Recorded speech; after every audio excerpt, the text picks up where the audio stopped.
Alors, c'est parti. Alors, bonjour et bonsoir à tous. Alors, selon l'endroit où vous êtes situé dans la planète, bien évidemment, c'est le jour pour le Québec. Alors, moi, il est 14 heures en fait aujourd'hui au Québec. Je suis au Québec. Et pour les gens de l'Europe, il est 20 heures. Donc, il me fait plaisir de vous présenter cette conférence pour les gens donc, qui se retrouvent plutôt donc en France, en Belgique, en Suisse et dans d'autres pays, bien évidemment, là, qui ont choisi d'être ici présents. Donc, il y a peut-être même des gens du Québec qui sont peut-être présents également lors de cette conférence qui se prénomme « Découvrir les étapes favorisant la guérison des 7 blessures émotionnelles ». Alors, vous avez sans doute déjà entendu parler des blessures émotionnelles. Vous avez peut-être déjà entendu parler des 5 blessures émotionnelles. Il y a entre autres Lise Bourbeau qui avait fait un livre, un best-seller autour de ça.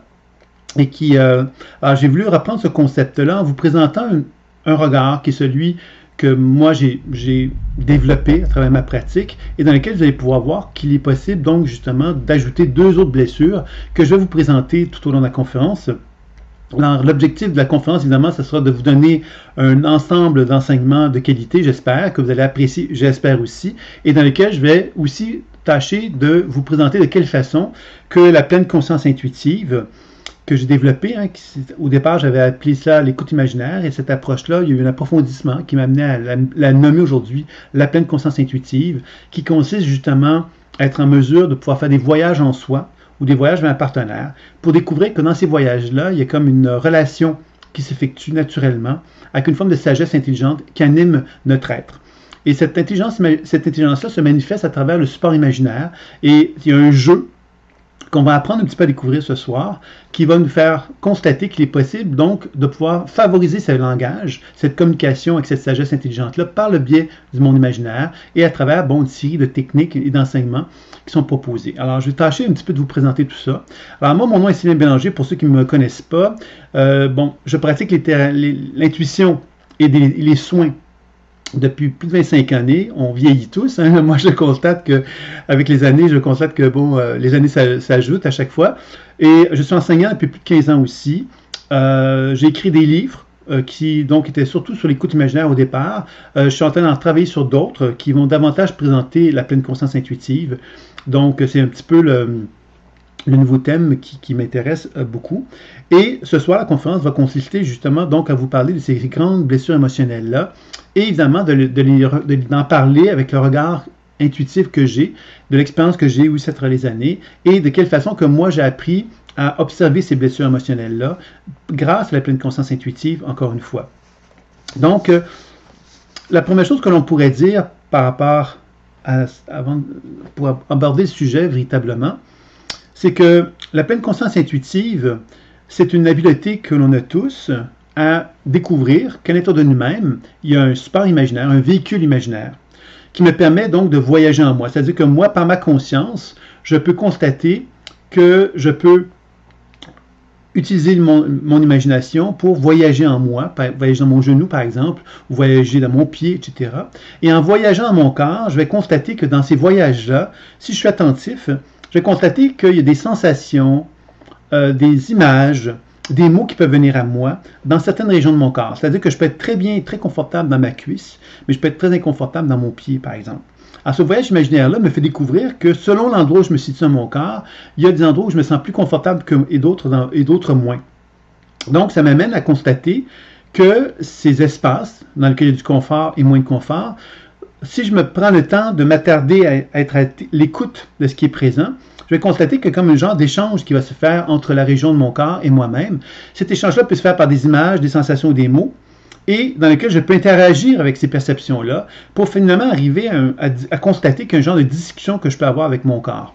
Alors, cette discussion-là va m'amener donc à développer une compréhension de mon être, mais pas par le biais de ma tête, mais bien par le biais de cette relation, justement. Et cette relation-là est intéressante, puisqu'aujourd'hui, on parle énormément de la quantique, de la physique quantique actuellement. C'est un peu un sujet à la mode. Et c'est intéressant de constater que quand on commence à prendre le temps de découvrir ce monde imaginaire-là, ce monde d'intelligence et de sagesse qui nous permet, qu'on peut arriver à atteindre par le biais de cette imagination-là, on constate justement que notre cerveau, on pensait qu'il serait ici, mais finalement notre cerveau, il se trouve partout dans notre corps. Et la physique quantique maintenant parle de plus en plus du cerveau délocalisé, c'est-à-dire un cerveau, une conscience, qui ne serait pas présente uniquement dans notre tête, mais qui serait présente dans tout notre corps. Et quand on fait ce voyage de la pleine conscience intuitive, c'est exactement ce qu'on découvre, c'est qu'on est intelligent, et cette intelligence-là ne se limite pas à notre cerveau. Elle est beaucoup plus large que ça, et que je peux me retrouver à mon gros orteil, par exemple, et constater et découvrir finalement un tas de choses sur mon être profond, parce que justement, mon gros orteil a peut-être des choses à me dire que mon cerveau n'est pas capable, lui, de conscientiser. Donc, vous voyez que ce voyage de la pleine conscience intuitive nous amène donc à découvrir un univers méconnu à notre conscience complètement, et on peut le faire sur un partenaire de la même façon, puisque ce véhicule imaginaire-là, si je suis capable de voyager en dedans de moi, mais c'est facile d'envisager que je peux prendre mon véhicule imaginaire pour voyager vers un partenaire. Et dans ce voyage-là, je vais découvrir exactement le même phénomène, c'est-à-dire que je vais voir des images, des sensations ou des mots, comme si le corps de mon partenaire allait m'exprimer une certaine somme d'informations. Alors c'est ça qui devient très intéressant, parce que à travers cet entraînement-là, j'arrive à constater qu'il y a comme une forme de sagesse, d'intelligence qui sommeille en moi, qui sommeille vers mes partenaires, et que quand je reconnais cela, ben, je constate que je suis supporté en tant qu'être humain par quelque chose de plus grand que moi. Et cette grandeur-là me permet effectivement de pouvoir, en l'accueillant, me permet de sentir que je suis justement en mesure de pouvoir grandir et évoluer en tendant à la main à ces ressources, à cette puissance intelligente qui est en moi et qui est vers celui de mon partenaire quand je fais un soin sur un partenaire. Donc, quand on parle maintenant des grandes blessures émotionnelles, on doit se rappeler que ces grandes blessures émotionnelles-là, d'où est-ce qu'elles viennent? On doit essayer de comprendre, dans un premier temps, comment se manifestent ces blessures émotionnelles-là, dans leur niveau originel, pourrait-on dire. Alors, évidemment, il y a plusieurs façons de présenter le sujet. Alors, moi, j'ai choisi de vous le présenter avec un certain biais. C'est volontaire de ma part. C'est celui des chakras. Pour la simple raison que j'ai développé j'ai cherché justement à développer un langage. Je me suis dit de quelle façon qu'on pourrait aller plus loin dans le développement intuitif, ce serait de donner un certain alphabet à l'imaginaire. C'est-à-dire être capable de comprendre que le langage imaginaire se compose d'un certain alphabet, et cet alphabet-là, ben, plus j'arrive à le définir, plus ça va être facile pour les gens de pouvoir recevoir l'enseignement que je vais leur donner, parce qu'ils vont être capables de plus facilement décoder ce qui va se passer en eux, parce qu'ils auront l'alphabet. Alors, c'est un petit peu ce que j'ai essayé de faire, et c'est beaucoup à travers les 7 chakras que commence cet alphabet-là. Et quand on parle des blessures émotionnelles, là, qu'est-ce qu'on va découvrir? C'est que moi, en tant qu'être humain, je suis comme une antenne. L'antenne, ben, elle reçoit l'énergie tellurique de la Terre par les pieds. Les pieds vont, donc cette énergie tellurique va circuler dans mes pieds, va remonter jusqu'au sommet de ma tête, finalement, et va me permettre donc de me relier au rythme naturel et biologique de la Terre sur lequel je vis. Puis évidemment, si je me connecte, évidemment, bien fortement à cette énergie de la Terre, je deviens en quelque sorte un attracteur. Et cet attracteur-là se relie au ciel et se met en relation avec les étoiles, les planètes l'infiniment grand. Donc, on commence à constater que plus je suis relié au sol, plus je suis capable de faire venir à moi l'énergie du ciel. Et cette énergie du ciel me permet de recevoir justement cette lumière cosmique, pourrait-on dire, et me permet donc de développer une position de verticalité, c'est-à-dire de sentir que l'énergie de la Terre et celle du ciel circulent à travers mon être et me permettent d'être dans une position de verticalité. Cette verticalité-là, c'est la position optimale de santé énergétique, psycho-émotionnelle et spirituelle. Quand on parle d'un être qui est en parfaite santé, on parle d'un être qui aurait justement cette capacité que l'énergie circule à travers lui d'une façon optimale, à travers tout son corps, sans aucun heurt, sans aucun obstacle. Quand on parle de quelqu'un justement qui a une santé psycho-émotionnelle, on parle d'un individu qui a donc des informations psycho-émotionnelles qui circulent à travers lui, en harmonie avec lui-même, que ce soit au niveau de l'énergie de la Terre ou celle du ciel, quand l'énergie circule dans son corps, cette personne-là est parfaitement intégrée dans sa nature psycho-émotionnelle. Il n'y a pas de conflit, il n'y a pas de problème. Tout passe, tout circule harmonieusement. Il arrive à organiser sa vie autour d'un équilibre psycho-émotionnel, justement. C'est ça qui va indiquer une santé à ce niveau-là. Quand on regarde au niveau spirituel, bien évidemment, cet échange de la terre et du ciel va me permettre, moi, de me connecter, d'élever mon champ de conscience à un point tel que je vais être capable de me connecter avec ce qu'on pourrait appeler l'âme ou le soi supérieur, c'est-à-dire une essence fondamentale de l'être qui n'est pas colorée par l'expérience humaine. Alors, quand je suis capable d'arriver à cette étape-là, c'est-à-dire que je suis capable de me libérer de l'expérience humaine pour accéder à une élévation de conscience dans laquelle je peux vraiment toucher l'expression la plus vraie de mon être. Alors évidemment, cette démarche-là spirituelle est une démarche qui est plus marginale dans la mesure que moins de gens vont parvenir à l'atteindre, puisque ça exige évidemment tout un travail de libération, pourrait-on dire, de libération de sa programmation de vie. Et c'est sûr que les 7 blessures émotionnelles vont carrément toucher ce domaine-là, puisqu'on va découvrir que les blessures émotionnelles, de quelle façon qu'elles vont se développer en soi, c'est parce que dans cette position d'alignement-là, il y aura donc des heurts, il y aura donc des fissures, des frictions, des blocages qui vont faire que l'énergie ne sera pas capable de circuler adéquatement. Et souvent tout ça va se faire à la naissance, c'est-à-dire lorsqu'on est sur Terre, on va commencer justement à travers le développement humain de développer des blessures. C'est pas qu'on veut développer ces blessures-là, mais ces blessures-là vont être reliées justement à mon développement humain, à mon désir justement de développer effectivement l'être humain que je suis. Et à travers ça, évidemment, qu'est-ce qu'on découvre? C'est que ces blessures émotionnelles sont souvent en relation avec des potentiels évolutifs. C'est-à-dire que quand on a une blessure émotionnelle, là, on doit comprendre que cette blessure émotionnelle est en relation aussi avec un potentiel qui est en moi, que je n'ai pas actualisé, que je n'ai pas reconnu. Et que tout le travail de guérir ma blessure émotionnelle, c'est peut-être capable de guérir justement mon être pour être capable d'assumer ma nature, d'assumer ma mission de vie, d'assumer mes compétences, mes qualités. Et c'est ça un petit peu qu'on va chercher à explorer, si vous le voulez bien, dans la première étape de la conférence qui vous présentera donc les sept blessures émotionnelles et les principales résultantes de ces blessures émotionnelles-là, d'un point de vue humain. Et on va regarder également les missions de vie qui sont associées à ça. Puis ensuite, on va regarder les moyens, comment on peut arriver à faire un travail pour justement cheminer par rapport à ces 7 blessures émotionnelles-là. Donc, la première blessure émotionnelle sur laquelle on pourrait parler, c'est que je vous ai parlé des chakras. Donc, on peut parler du premier chakra. Donc, le premier chakra, c'est le chakra racine. Et le chakra racine, j'ai développé donc une typologie autour de ça. Donc, le chakra racine est en relation avec le bâtisseur. Qu'est-ce que c'est que le bâtisseur?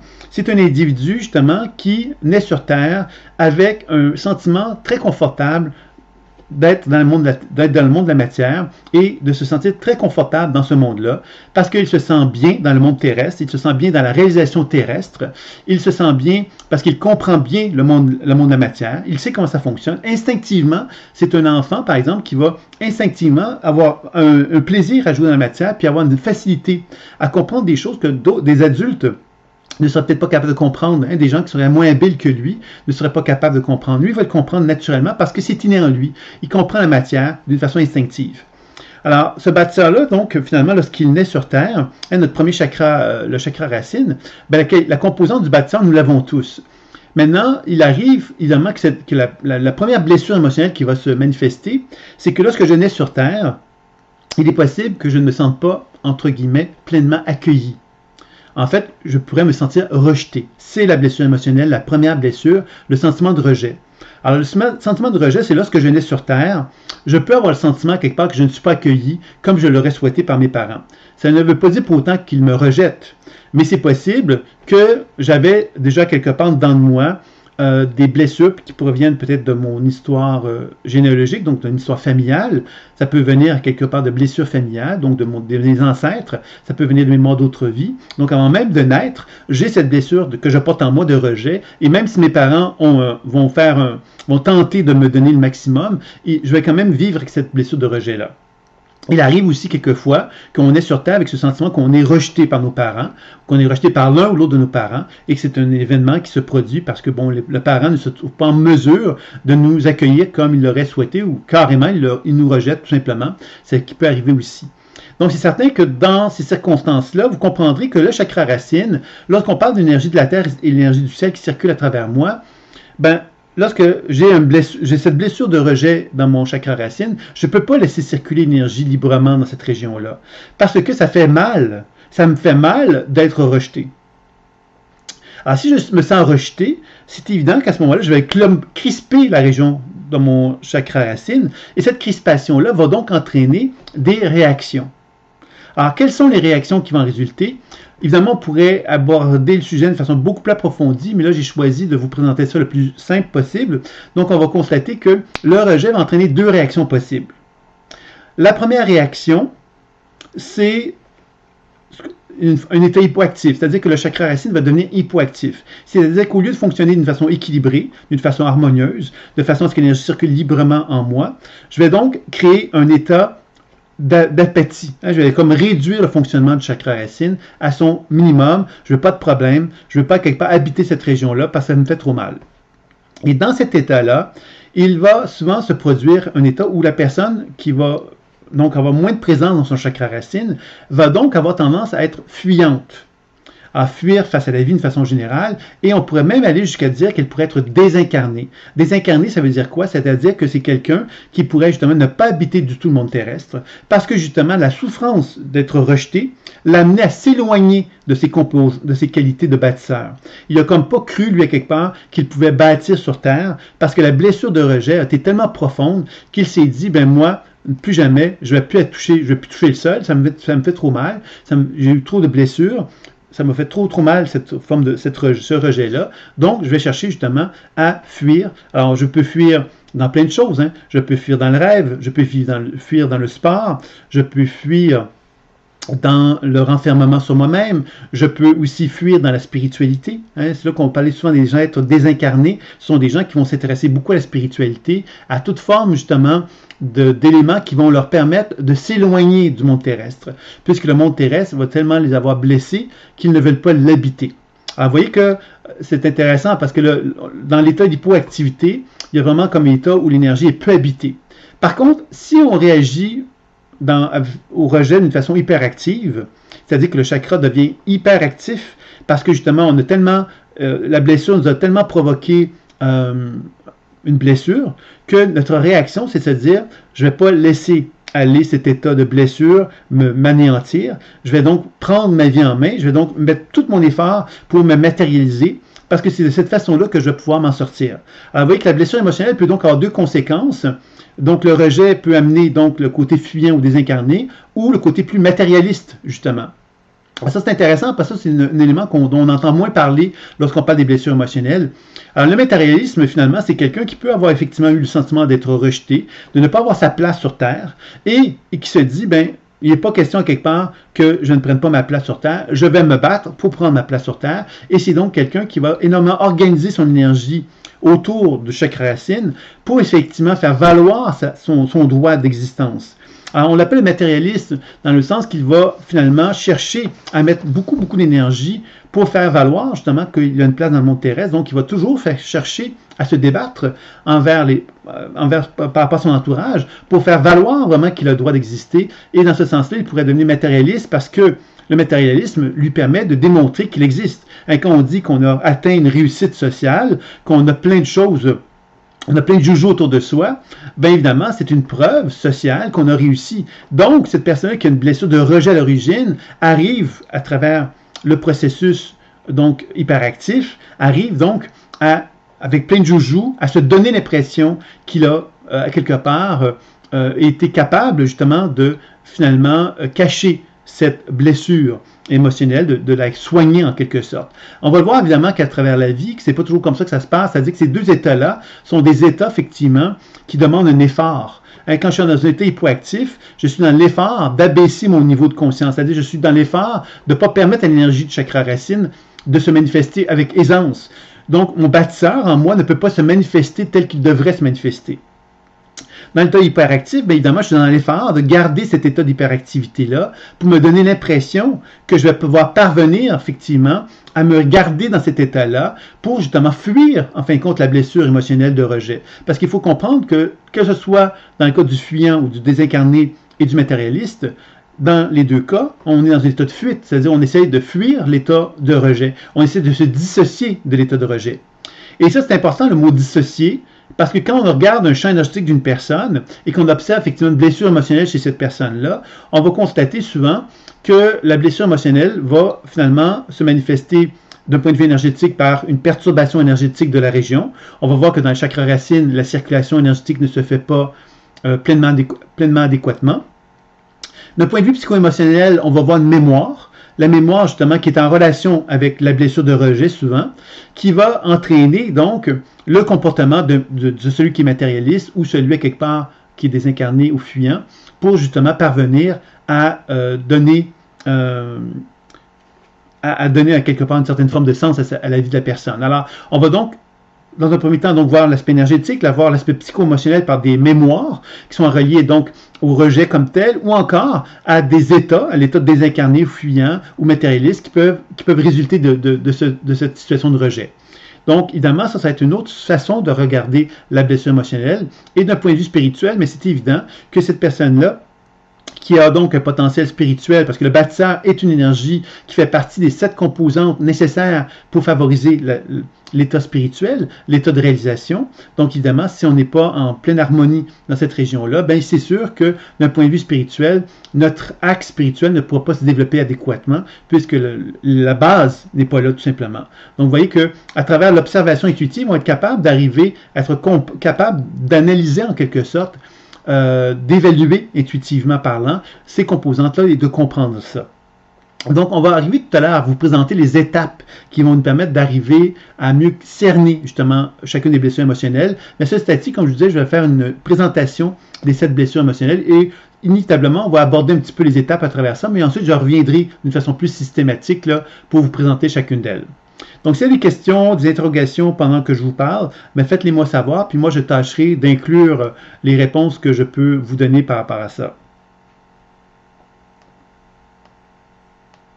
Alors, c'est sûr que une des choses qu'on peut dire par rapport à cet état du rejet, ou les 7 blessures émotionnelles, c'est évident que lorsqu'il y a une blessure émotionnelle, il y a donc une perturbation d'un point de vue énergétique. Alors, cette perturbation au niveau énergétique concerne l'idée que moi, en tant qu'être humain, je reçois de la lumière et j'en réémets. Alors, cette image que je viens de vous donner, c'est une image qui pourrait être une image un peu ludique, mais quand on commence à regarder la science, on comprend que, par exemple, le physicien Pop, dont je parle souvent, a bien mis en évidence que le soleil émettait de la lumière et que les cellules du corps absorbent cette lumière-là puis en réémettent de la lumière. Donc, une genre de respiration biolumineuse qui s'effectue. C'est évident que lorsqu'on a une perturbation psycho-émotionnelle dans notre corps, dans notre champ énergétique, c'est évident qu'il va y avoir une perturbation au niveau énergétique. Et cette perturbation énergétique, il va y avoir une perturbation ensuite au niveau psycho-émotionnel qui va en résulter également. Ça veut dire quoi? Ça veut dire que la perturbation énergétique, c'est une perturbation au niveau du rayonnement ultra-ténu des cellules, et les cellules vont donc pas être capables d'absorber la lumière et de la réémettre adéquatement. Si elles ne sont pas capables, ça veut donc dire effectivement que l'information psycho-émotionnelle qui anime les cellules, dans leur matériel même génétique, pourrait-on dire, va être aussi perturbée. Et donc, il y a tout un dérèglement qui pourrait en résulter. Et d'ailleurs, quand je vous parle d'une hypoactivité, je vous parle d'une hypoactivité du rayonnement ultra-ténu des cellules. Quand je vous parle d'une hyperactivité, je vous parle d'un rayonnement ultra-ténu des cellules qui va donner hyperactif.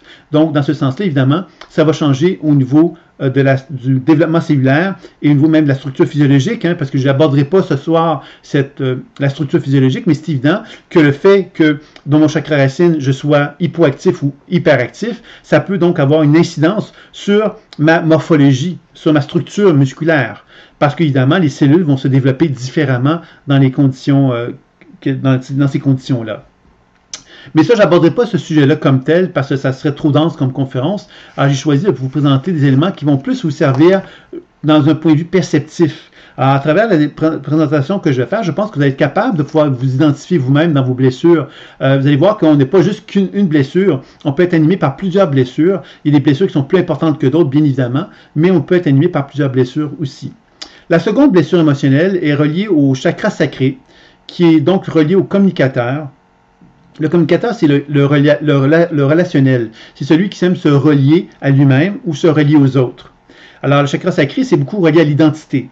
Alors, moi, quand on se développe en tant qu'enfant, on doit apprendre un jour ou l'autre à reconnaître qu'à l'intérieur de nous-mêmes, on apprend à se définir. On apprend à se définir par rapport à qui je suis et par rapport à qu'est-ce que sont les autres. Donc, inévitablement, j'apprends à me donner une identité du moi. Je m'appelle Sylvain Bélanger, je me reconnais avoir certaines composantes, certaines qualités, certains défauts. Je commence à découvrir qui je suis. Et cette découverte de qui je suis m'amène à avoir envie de partager cette connaissance-là de moi-même avec mon entourage. Et évidemment, cette connaissance-là, cet échange, va me permettre donc de pouvoir me relier aux autres et de pouvoir donc avoir des partages avec les gens. Ces partages-là peuvent se faire au niveau professionnel, amoureux, familial, affectif, amical. Il y a plusieurs niveaux de partage qui s'effectuent à travers cela. Et le communicateur va devenir un expert de ça, c'est-à-dire celui qui va être à l'aise dans cette notion d'échange. Pour lui, c'est naturel de communiquer. C'est naturel de communiquer avec lui-même, donc d'avoir une bonne relation avec lui-même. Donc, c'est quelqu'un qui s'intéresse à avoir une relation avec lui riche. Il prend le temps de s'écouter et il est intéressé aussi à prendre le temps d'écouter les autres, puisque pour lui, l'important, c'est d'avoir cette qualité d'échange entre lui et les autres qui puisse favoriser donc une communication la plus authentique possible. Alors ça, c'est les conditions idéales qu'on va retrouver le communicateur de cette façon-là. Encore là, quand il y a une perturbation qui s'effectue dans ce deuxième chakra-là, on peut expérimenter énormément facilement la deuxième blessure émotionnelle qui est l'abandon. L'abandon, mais c'est que quand je me tiens debout, le chakra sacré est beaucoup en relation avec l'idée que si je suis pas capable de me tenir debout, je vais faire quoi? Je vais tomber. Et si je tombe, il y a des expressions comme ça qu'on utilise, comme tomber en amour ou tomber amoureux. Alors, tomber en amour, tomber amoureux, ça veut dire quoi? C'est tomber. Alors, tomber, ça veut dire que je ne suis plus capable de rester dans cette position de verticalité. Je suis dans une position où je tombe, où j'ai besoin de l'autre, où je deviens dépendant de l'autre, où j'ai besoin d'être aimé de l'autre. Alors, c'est certain que c'est pas ça qu'on veut de l'amour, hein? Mais souvent, malheureusement, cette idée de tomber amoureux ou tomber en amour implique qu'on va se retrouver dans une position où on va avoir l'impression que le seul moyen d'exister, c'est de se relier à l'autre, de perdre pied et de s'accrocher à l'autre en quelque sorte. C'est évident que la position d'abandon, la blessure émotionnelle de l'abandon est directement reliée à cela, c'est-à-dire qu'en tant qu'enfant, on n'a pas eu le sentiment qu'on avait la présence, que les gens autour de nous avaient une présence suffisamment élevée envers nous-mêmes. Alors, ce manque de présence a fait qu'on a eu l'impression qu'on n'existait pas, a fait qu'on a eu l'impression quelque part qu'on était abandonné, qu'on n'était pas choyé par les gens qui nous aimaient. Et de cette façon-là, bien évidemment, on s'est mis dans une position de profonde tristesse, de profonde blessure, évidemment. Et cette blessure-là a entraîné deux comportements qu'on va découvrir ensemble, toujours un peu reliés au même phénomène, de l'hypoactivité et de l'hyperactivité. Donc, l'hypoactivité, qu'est-ce que ça crée?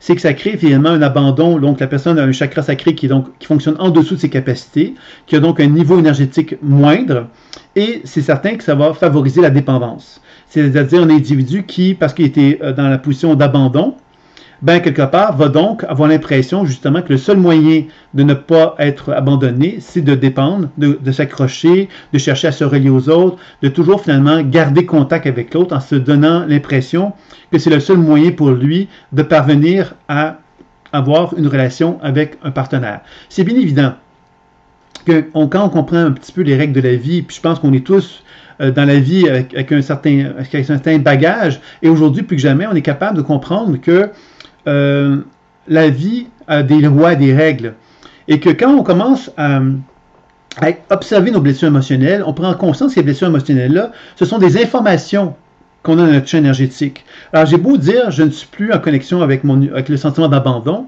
si je suis encore porteur de la charge émotionnelle de l'abandon en moi, ça veut dire quoi? Ça veut dire que je ne suis pas capable d'apprivoiser cette blessure émotionnelle-là. Je ne suis pas capable d'apprivoiser l'état énergétique qui est associé à cette blessure émotionnelle-là. Ça veut donc dire que l'état d'hypoactivité qui est en moi, je ne suis pas capable de le gérer.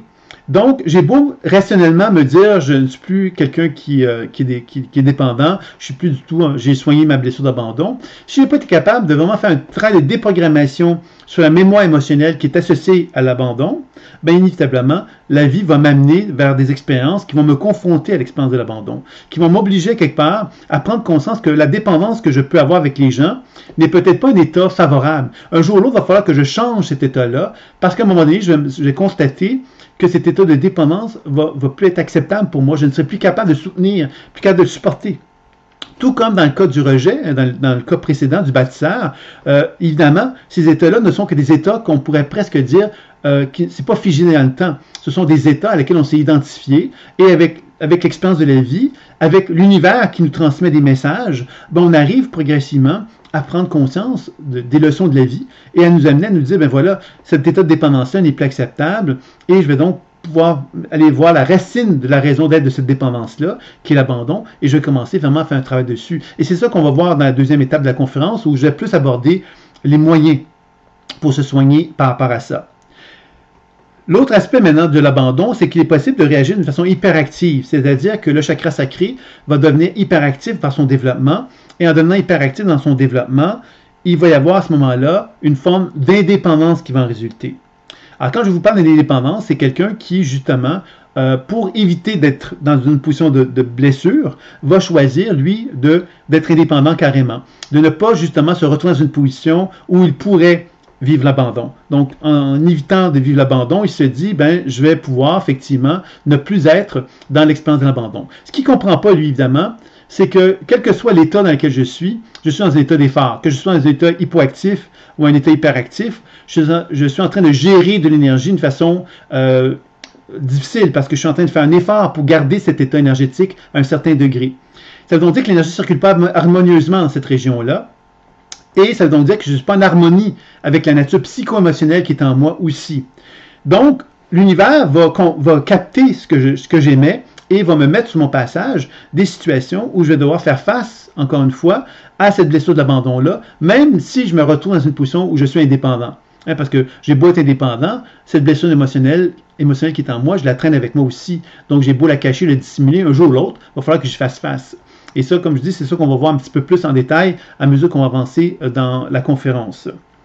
C'est quoi les moyens pour parvenir à soigner ces aspects-là. Mais déjà, on est capable, à travers ce que je vous présente là, de comprendre un petit peu plus comment les blessures émotionnelles peuvent développer des comportements qui sont complètement en désaccord quelquefois avec ce qu'on veut. Par exemple, l'abandon, devenir indépendant, quelque part, quelqu'un qu'on voit indépendant de l'extérieur, on va se dire que cette personne est drôlement indépendante.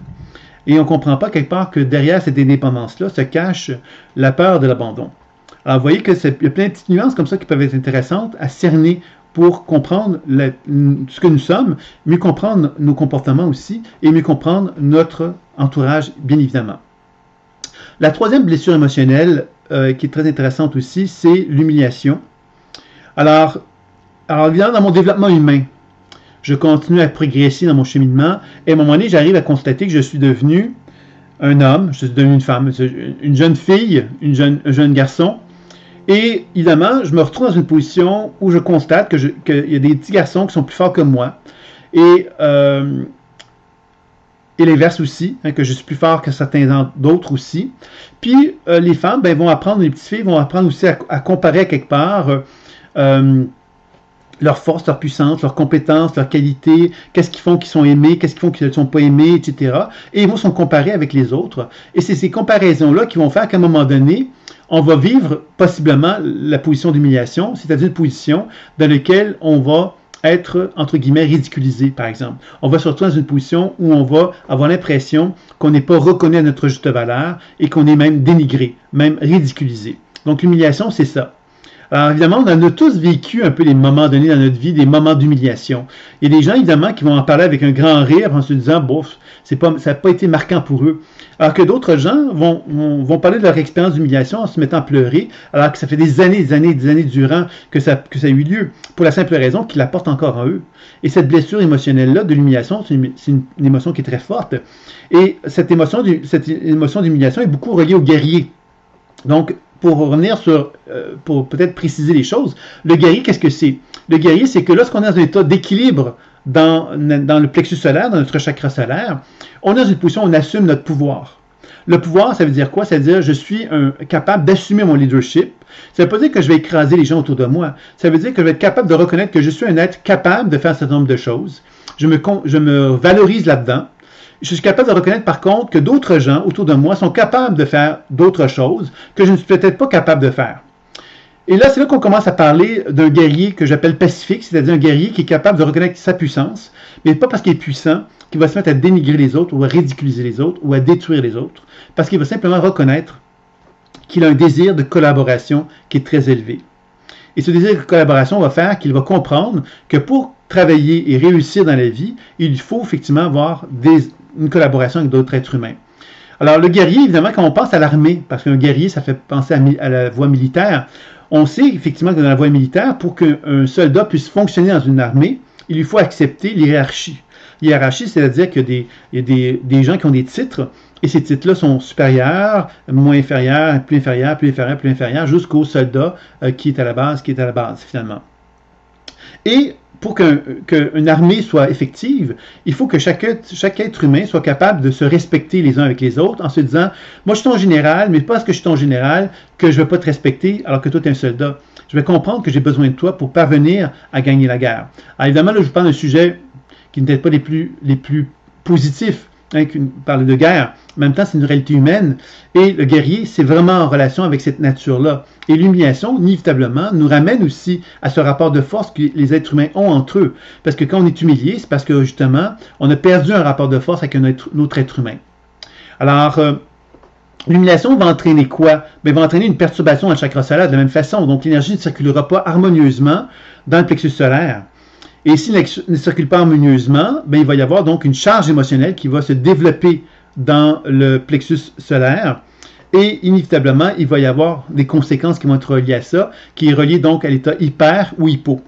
Donc, si on regarde l'hypoactivité, on va parler de l'humiliation dominée, c'est-à-dire celui qui est dominé, on pourrait l'appeler le masochiste. Le masochiste, à la limite, c'est quelqu'un qui a accepté d'être dominé, qui a accepté à la limite d'être humilié. Et qui a peut-être même trouvé un certain avantage à cela, parce qu'il peut y trouver un certain avantage en se disant, ben voilà, en me sentant, en acceptant d'être humilié, ben j'ai de l'amour de quelqu'un. Ce qu'on peut appeler de l'amour, hein. Évidemment, c'est un amour qui est peut-être pas l'amour ultime, mais pour cette personne-là, elle peut avoir l'impression d'être aimée un peu à travers cette voie-là. Donc, l'état hypoactif du plexus solaire va entraîner évidemment ce comportement de dominer, où on va accepter d'être dominé, on va accepter même de recevoir effectivement un comportement inadéquat envers nous-mêmes, parce qu'on va se dire que c'est le prix à payer pour avoir un petit peu d'amour, un petit peu d'acceptation, un petit peu d'accueil, etc. Alors, vous voyez que ça, c'est une situation qui ne pourra pas durer éternellement, parce que l'individu ici n'est pas en harmonie avec sa nature du guerrier. Il ne peut pas éternellement être dans cet état de dominer. Un jour ou l'autre, la vie va l'obliger à devoir faire face à sa nature guerrière et devoir se réapproprier le pouvoir qu'il devrait avoir pour ne plus être dominé, ne plus être dans une position de masochisme, justement. Alors, l'autre aspect maintenant qu'on va retrouver dans l'humiliation, c'est le dominant. Alors, le dominant, c'est davantage une voie hyperactif, donc un état énergétique qui est beaucoup plus puissant. Et cet état qui est beaucoup plus puissant va effectivement amener donc un individu qui va être dominant, qui va vouloir justement ne plus être humilié. Donc ne plus être humilié veut donc dire quelque part être dominant pour essayer justement même à la limite de dominer les autres d'une façon excessive. C'est pour ça qu'on va l'appeler également le sadique d'une façon exagérée. Hein. Le sadique, qu'est-ce que c'est? C'est celui justement qui n'a pas peur donc de dominer les autres, mais d'une façon exagérée. Il n'a pas peur, quelque part, d'humilier les autres. Parce que lui-même était humilié. Donc, à quelque part, il y a un désir, d'une certaine façon, de garder le pouvoir sur les autres pour ne pas revivre sa blessure d'humiliation. Alors, vous voyez que c'est quelque chose qui peut être intéressant. Un autre élément qui est intéressant que Christiane me dit, que je salue au passage, effectivement, la version hypo et hyper peuvent être effectivement les deux faces d'une même pièce. Alors, c'est intéressant, cette idée. C'est quelque chose qu'on observe beaucoup dans la pratique intuitive, et je remercie Christiane de me le rappeler. C'est que lorsqu'on est dans des états, par exemple, reliés au bâtisseur, au communicateur ou au guerrier, dans lesquels on peut effectivement constater qu'on est une blessure dans un des chakras, on va constater effectivement qu'il peut y avoir très fréquemment des états extrêmes qui peuvent se développer chez soi. Par exemple, si on prend l'exemple du plexus solaire avec l'humiliation, on peut effectivement alterner entre un état de dominé et un état de dominant. Par exemple, ou dans le cas du chakra sacré avec l'abandon, on pourrait se retrouver dans une position d'alternance entre le dépendant et l'indépendant, ou encore le désincarné et le matérialiste aussi dans le cas du chakra racine. Ce sont des choses qui peuvent arriver. Alors évidemment, la voie ultime dans tout ça, c'est quoi? C'est la voie du milieu. La voie du milieu, c'est pourquoi moi je devrais être soit dominant ou soit dominé, pourquoi je ne pourrais pas être simplement un guerrier pacifique, c'est-à-dire une personne qui assume son pouvoir d'une façon constructive et positive et qui collabore avec les gens sans se mettre dans une position de dominer et de dominant. Simplement dans une position de reconnaissance de lui-même et de collaboration avec les autres en reconnaissant la force et la puissance qu'ils peuvent avoir.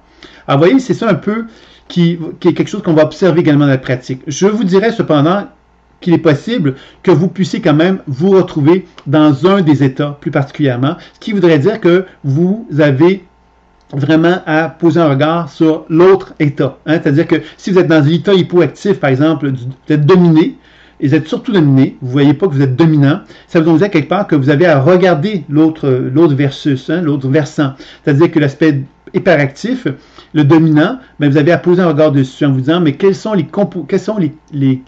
actions que je pourrais faire pour me rapprocher du dominant?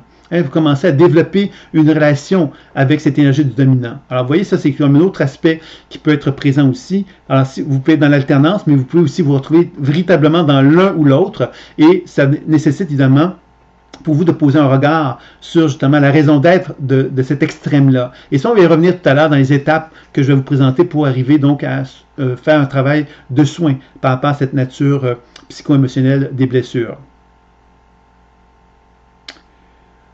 Donc, il y a Karine qui me disait justement qu'effectivement, j'ai l'impression aussi, on dirait que cela dépend, en tout cas pour moi, du moment ou des personnes qui sont en face. Donc, évidemment, Corinne, tu vois, cette notion de personne qui est en face, c'est relié directement à la résonance entre deux êtres humains. Lorsque deux champs énergétiques se rencontrent, il y a des blessures émotionnelles chez les deux personnes que l'on rencontre. C'est-à-dire que moi, j'ai des blessures émotionnelles et la personne que je rencontre a des blessures émotionnelles. Qu'est-ce qui va faire qu'il y a une chimie qui va s'établir entre ces deux personnes-là? C'est qu'il va y avoir comme un échange entre les deux personnes. Cet échange-là, c'est que cette personne-là va échanger une certaine somme d'informations vers cette personne-là. Alors, si j'ai une blessure émotionnelle, par exemple, de dominer, ben quelque part, cette personne-là, si elle a une blessure émotionnelle d'humiliation, mais qui est reliée à l'aspect dominant, ben évidemment, il va y avoir une excellente synchronicité, c'est-à-dire certainement une très bonne résonance pour que moi, j'assume mon dominé et que cette personne assume son dominant.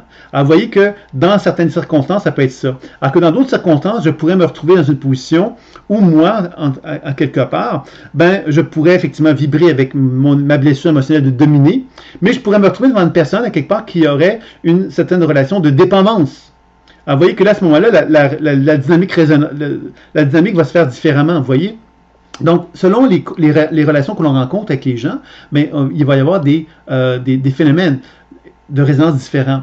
Autre chose aussi, c'est que la loi de l'univers nous informe que nos chakras, quelque part, on a tous un objectif de développement de ces chakras-là et que les composantes psycho-émotionnelles qui sont associées à ces chakras-là, bon, on a tous à les développer. Le bâtisseur, le communicateur, le guerrier, on a tous à les développer, à les apprivoiser pour qu'ils soient de plus en plus en harmonie avec soi. Donc, c'est certain que quand on rencontre des gens dans la vie, on a à se poser la question, qu'est-ce que ces gens-là nous renvoient?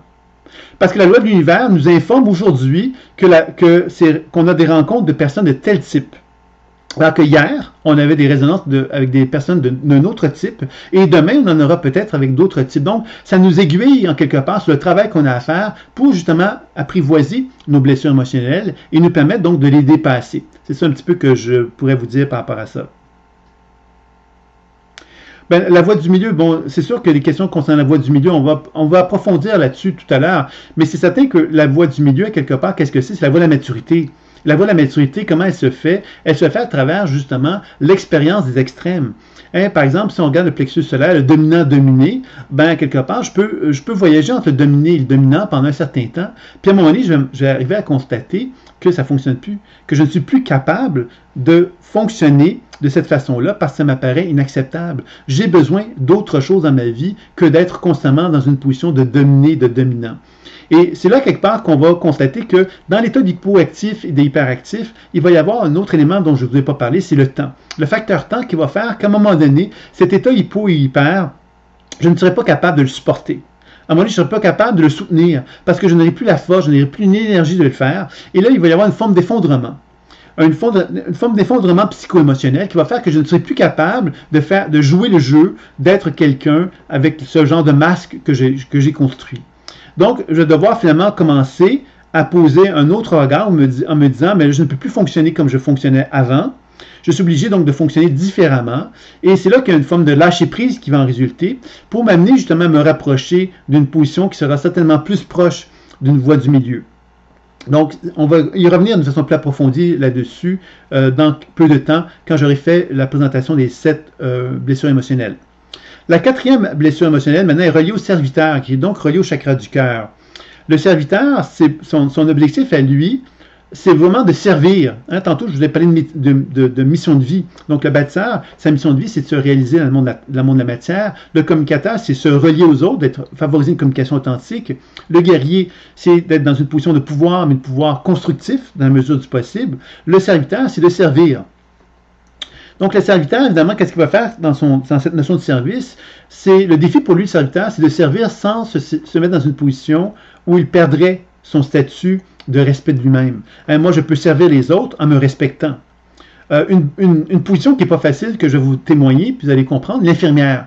Une infirmière, c'est une position de service. C'est une femme ou un homme qui est en mesure de servir des gens qui sont malades, par exemple. Et la position des serviteurs, c'est une position un infirmier qui va être un bon serviteur, c'est quelqu'un qui va être capable de se respecter, tout en étant capable de servir les autres. C'est pas facile. On sait que dans le milieu infirmier, par exemple, c'est un milieu qui est très difficile. Il y a beaucoup d'épuisement professionnel parce que justement, les serviteurs ont beau être dans leur mission, s'ils sont pas capables de gérer leur énergie vitale, ils vont se retrouver dans une position d'excès. Dans le cas des infirmiers, c'est un exemple que je donne, mais on retrouve énormément ça. Des gens qui vont s'épuiser professionnellement parlant parce qu'ils vont se donner trop. Et ils ne vont pas être capables de se ressourcer suffisamment.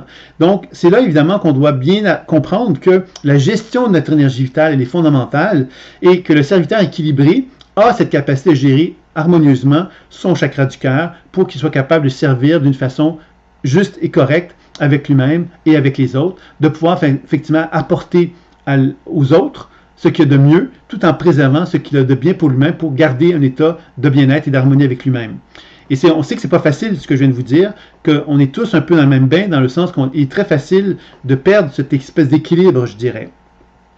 Et la blessure émotionnelle qui est associée au serviteur, c'est la trahison. Et la trahison, bien évidemment, qu'est-ce que c'est? Bien évidemment, à travers mon développement humain, j'apprends évidemment à parler, donc à faire confiance aux êtres humains, à développer la confiance, à comprendre qu'il y a des gens avec qui je peux faire confiance et avec d'autres avec qui je peux faire moins confiance. Puis évidemment, il peut arriver que dans cette confiance que je vais donner à des gens, il y a des trahisons qui vont s'opérer. C'est-à-dire qu'il y a des gens qui vont me trahir, des gens qui vont me dire quelque chose et qui vont finalement faire autre chose, qui vont me donner le sentiment que j'ai été trahi par eux. Et cette trahison-là, évidemment, c'est un peu comme la fermeture du cœur, c'est comme un coup de poignard dans le cœur. Quand on parle de trahison, on a l'impression vraiment qu'on est vraiment blessé alors qu'on avait ouvert notre cœur, quelqu'un nous fait une blessure profonde. Donc c'est très très douloureux que la trahison. Et la trahison va, encore une fois, donc perturber notre fonctionnement de notre chakra du cœur, qui va faire que l'énergie va moins bien circuler dans ce chakra-là. Et ça va générer donc deux réactions possibles, l'hypoactif ou l'hyperactif, encore une fois. Donc l'hypoactif qui va donc abaisser notre champ énergétique au niveau de notre cœur et qui va nous amener donc à avoir un certain sentiment, on pourrait dire ça comme ceci, quand on dit de je m'en fous, je laisse aller, je m'en préoccupe pas, j'ai pas envie de me casser la tête avec ça, on se respecte pas. C'est comme ça que je pourrais dire ça. Parce que quelque part, la trahison nous a fait mal, bien sûr, mais comme on a été trahi, ben on se dit, j'ai été trahi, donc je me fous, faites ce que vous voulez, dérangez-moi plus, je ne veux plus être à quelque part agressé d'une certaine façon par vous, et dans ce sens-là, mais je me laisse aller et j'accepte en quelque part, à travers ce laisser-aller-là, beaucoup de choses. Parce que j'ai été trahi, ça m'a blessé profondément, et parce que j'ai été blessé profondément, c'est un peu comme si je n'arrivais plus à me redonner la permission de me faire confiance en moi et de faire confiance aux autres. Donc j'accepte à quelque part, d'une certaine façon, de ne pas me faire confiance, et j'accepte que les autres ne vont pas me donner ce que j'ai besoin dans ma relation avec eux.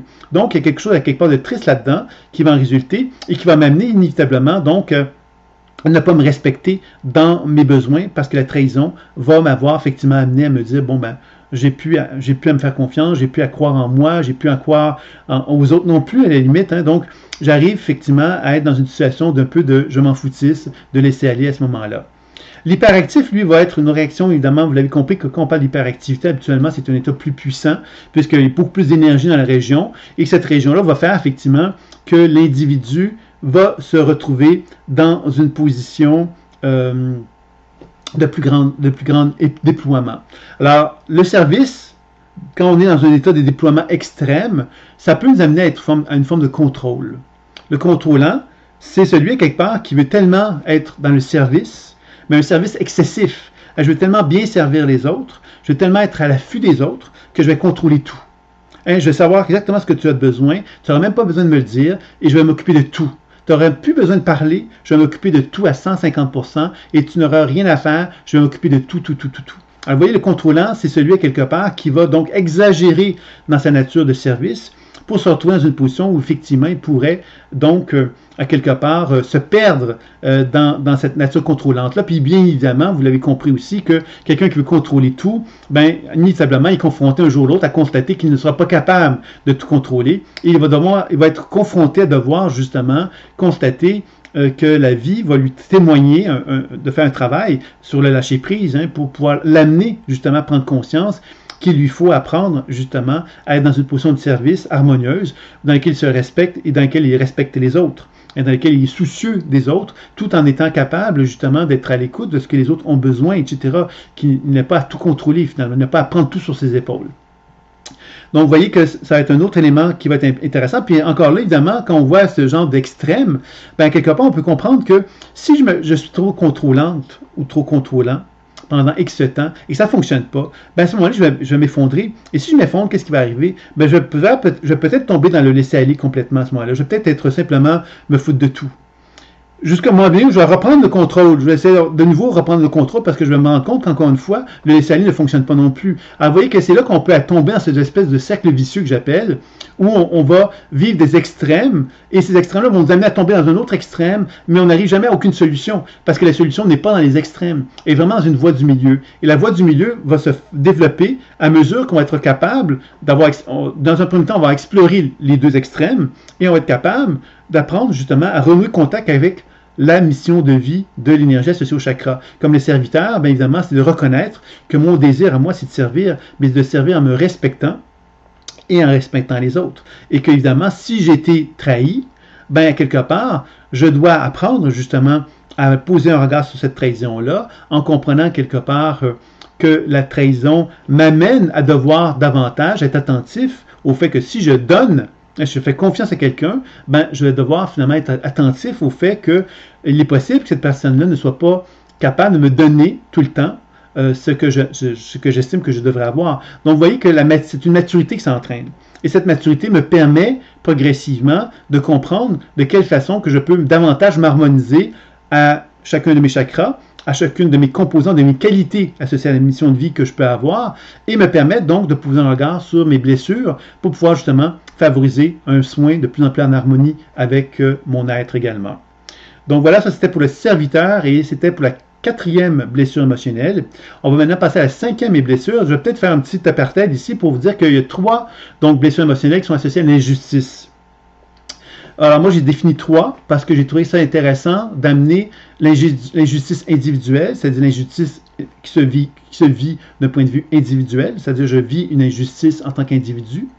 On peut vivre également des injustices sociales, c'est-à-dire qu'on peut se retrouver dans une situation où la société va poser une injustice envers nous, et il peut y avoir une injustice spirituelle, qui est une injustice qui, elle, va se vivre à un niveau plus vaste, c'est-à-dire qu'on a l'impression finalement que Dieu nous en veut en quelque part, et qu'on a l'impression effectivement qu'on n'est pas né avec la bonne étoile. On a le sentiment quelque part que notre spiritualité est très difficile parce que justement, bon, on ne peut pas y accéder parce qu'à quelque part tout ce qu'on essaie ne fonctionne pas. Donc ça, c'est les trois injustices qui sont donc reliées au chakra de la gorge, chakra frontal, chakra couronne, que je vais vous présenter à l'instant. Donc, pour poursuivre donc la présentation, on parle du chakra de la gorge maintenant. Donc, les 3 chakras dont je vais vous parler ici, ce sont les chakras qui sont associés davantage à la dimension spirituelle. Donc, des chakras qui sont davantage connectés avec une voie intuitive. Les gens qui sont créateurs, philosophes et spirituels ont donc des qualités intuitives plus importantes. Et on a tous le créateur, le philosophe et le spirituel en soi, sauf qu'on a peut-être moins développé ces composantes-là que les autres dont je viens de vous parler. Tout simplement parce que dans les hiérarchies des chakras, on est très à l'aise dans le monde terrestre, dans le monde de la communication, dans le monde de l'affirmation, dans le monde du service. Mais quand il s'agit de parler du monde créateur, par exemple, on est déjà moins confortable. Parce que le monde créateur sous-entend une forme d'individualisation. C'est-à-dire que moi, si je suis un créateur, pour être capable d'assumer ma créativité, assumer que ce que j'ai créé sur Terre, ben, il a fallu effectivement que j'ai une certaine... une individualisation pour croire en moi, pour commencer, croire en ma créativité. Alors, parce qu'évidemment, un créateur, normalement, quand on dit créer, ça sous-entend qu'il a créé quelque chose qui n'existait pas. Ça veut donc dire quelque part que le créateur a eu donc le courage d'oser croire en lui, alors que ça n'existait pas, et de lui donner une naissance, de lui donner une forme. Donc le Créateur a donc une capacité de croire en lui qui est très forte, donc une individualisation assez forte, assez puissante, et de se permettre effectivement de faire confiance à ces inspirations intuitives qu'il peut avoir, et non seulement de leur faire confiance, mais de prendre ces inspirations-là et de les amener dans le monde terrestre pour qu'elles puissent se réaliser dans le monde terrestre. Alors ça, c'est les meilleures conditions, c'est le Créateur qui crée et qui se réalise dans la matière parce que justement, il était capable de donner une forme terrestre à son expression créatrice. Alors ça, c'est sûr que c'est quelque chose qui est un indice d'équilibre chez le Créateur. Maintenant, lorsqu'on sait que le Créateur, évidemment, est une position où on peut vivre une blessure émotionnelle, qui serait l'injustice individuelle. Cette injustice individuelle va faire quoi? Elle va m'amener effectivement à constater que je vis sur Terre et que j'ai le sentiment que je suis pénalisé en tant qu'être humain. Pénalisé, ça veut donc dire quelque part que je ne suis pas reconnu, que je n'arrive pas à faire partie à quelque part du milieu dans lequel je suis, de ma famille par exemple. Et je n'arrive pas à le faire, donc j'ai vraiment le sentiment qu'on est injuste avec moi, parce que je fais partie de cette famille-là, et c'est un peu comme si cette famille-là me donnait pas l'autorisation, quelque part, d'exister comme je le mériterais, avec les composantes, les qualités, les caractéristiques du Créateur qui sont en moi. Donc, ça peut créer deux types de comportements, encore une fois. Donc, dans le cas de l'hypoactivité, ça va créer quoi? Ça va créer ce que j'appelle le rigide ou le conforme. C'est-à-dire que dans le cas de l'hypoactivité de la gorge, comme la créativité n'est pas présente, on va sortir dans une position de rigidité ou de conformité, c'est-à-dire on va tomber dans une forme de routine. On va pas faire confiance à la créativité, on va pas faire confiance à l'originalité qui est en nous. On va chercher justement à ce que notre vie soit la plus conforme possible, la plus rigide possible d'une certaine façon, pour empêcher quelque part cette expression créatrice de pouvoir se manifester, puisqu'on ne la veut pas, puisqu'on a compris quelque part que si on la manifestait, on allait goûter à l'injustice. Donc on aimait mieux quelque part, on aime mieux ne pas y goûter et d'avoir l'impression justement qu'on n'est pas dans l'injustice. Alors vous voyez, ça c'est une expression qu'on va retrouver chez le Créateur. Ensuite, il y a l'hyperactivité. Alors, donc, l'hyperactivité, évidemment, va être une activité du chakra de la gorge très, très intense, beaucoup trop importante. Donc, il y a trop d'énergie dans la région de la gorge, trop d'activité dans la région de la gorge. Et ça va générer à ce moment-là quelqu'un qui est souvent trop créateur, c'est-à-dire quelqu'un, justement, qui a une envie de réalisation qui est très importante. Et cette envie de réalisation très importante dans la créativité peut amener une originalité, peut amener un original à prendre forme, quelqu'un qui a certaines façons de fonctionner dans la vie qui est vraiment différente de la majorité des êtres humains, parce que son originalité fait de lui un individu qui veut à tout prix, justement, manifester son individualité, justement. Vous m'avez rejeté, ben, tant pis pour vous autres, je vais vous montrer quelque part que vous aviez raison de me rejeter. Je vais vous montrer que je suis quelqu'un de très original et de complètement différent de vous, et je vais donc l'assumer complètement et totalement. Alors, vous voyez, ça, c'est vraiment une expression hyperactive qui peut résulter donc de cette injustice individuelle, qui va nous amener donc dans les deux cas être dans deux extrêmes, le côté trop conforme, trop rigide, le côté trop original de l'autre côté, et évidemment la position du milieu. Ce serait la position la plus juste, puisque ce serait la position où on assume justement notre originalité, tout en assumant quelque part ce qui est nécessaire pour que l'originalité puisse prendre forme dans la matière, c'est-à-dire un aspect peut-être plus rigide, plus conforme, qui est nécessairement nécessaire pour que cette créativité puisse prendre forme. Donc vous voyez que c'est un petit peu que je vous dirais par rapport au Créateur et à cette cinquième blessure émotionnelle qui est donc l'injustice individuelle. Ensuite, si on poursuit, maintenant c'est le philosophe qui est relié donc au chakra frontal. Alors, le philosophe, finalement, c'est celui qui a la capacité de synchroniser ces deux hémisphères cérébraux. C'est-à-dire que l'hémisphère droit et l'hémisphère gauche sont reliés donc au rationnel et à l'intuitif, vont donc être capables de communiquer ensemble. Et dans cet état de communication, il y a une forme de position de témoin qui en résulte. Cette position de témoin est très intéressante parce qu'elle me permet, moi, en tant qu'être humain, de poser un regard sur la vie avec la sagesse. C'est ça un peu le philosophe. C'est celui qui est capable de poser un regard sur la vie avec sagesse, qui est capable de comprendre ce qui se passe, de comprendre et de pouvoir donc finalement conseiller aussi devant des situations. Donc le philosophe, c'est un être qui est inspirant parce que justement, il est capable de donner un éclairage intuitif, intelligent, sage envers diverses situations. Et c'est ça qui va être la qualité du philosophe. Et on a tous le philosophe en soi aussi. On n'a peut-être pas su le développer adéquatement, mais on a tous cette composante-là également dans notre énergie. L'injustice qui va faire que le philosophe va moins bien se développer, c'est ce qu'on appelle l'injustice sociale. L'injustice sociale va se développer à travers justement des situations où un individu va vouloir, par exemple, recréer une société, une micro-société, par exemple, dans la société. Là, je fais une caricature en vous disant ça comme ceci, mais par exemple, un mouvement spirituel, on peut développer un mouvement spirituel, et ce mouvement spirituel-là peut donc développer une forme de micro-société, un genre de petit village écologique, par exemple, et dire, ben voilà, nous, on a décidé de faire notre vie là-bas, on la vit d'une certaine façon, puis on est bien comme ça. Dans la politique, on peut retrouver aussi ce genre de situation où on va vivre une micro-société politique, un genre de système politique ou un genre de parti politique avec des pensées un peu originales, un peu différentes, et on va avoir envie effectivement de les faire valoir, puis on va vouloir se manifester tout ça. Alors évidemment, l'injustice sociale, c'est que c'est cette volonté qu'on a d'arriver avec des projets qui sortent un petit peu de la société, qui vont un petit peu à côté de la société, qui ne fait pas partie intégrante de la société, va faire que la société pourrait nous poser un regard de jugement et de critique envers soi, en disant c'est inacceptable ce que vous faites ou ce que vous êtes. Et il y a une forme de justice sociale, parce que nous, on a l'impression de faire du bien, on a besoin de vouloir faire quelque chose de positif, d'évolutif même, et on est mal reçu, on est mal accueilli dans l'idée de ce qu'on veut proposer. Alors c'est là que c'est comme si la société nous rejetait, ou la société ne nous reconnaissait pas, ne nous accueillait pas, dans le désir que l'on a de développer, si on peut exprimer ça ici, cette façon de vouloir nous manifester dans la société. Donc encore là, il y a donc une circulation énergétique moins adéquate, moins harmonieuse qui va en résulter au niveau du chakra frontal. Et dans le cas de l'hypoactivité, il va y avoir à ce moment-là une situation de moins grande énergie qui va circuler dans le chakra frontal. Et cette moins bonne circulation énergétique-là va favoriser bien souvent ce qu'on pourrait appeler le sectarisme.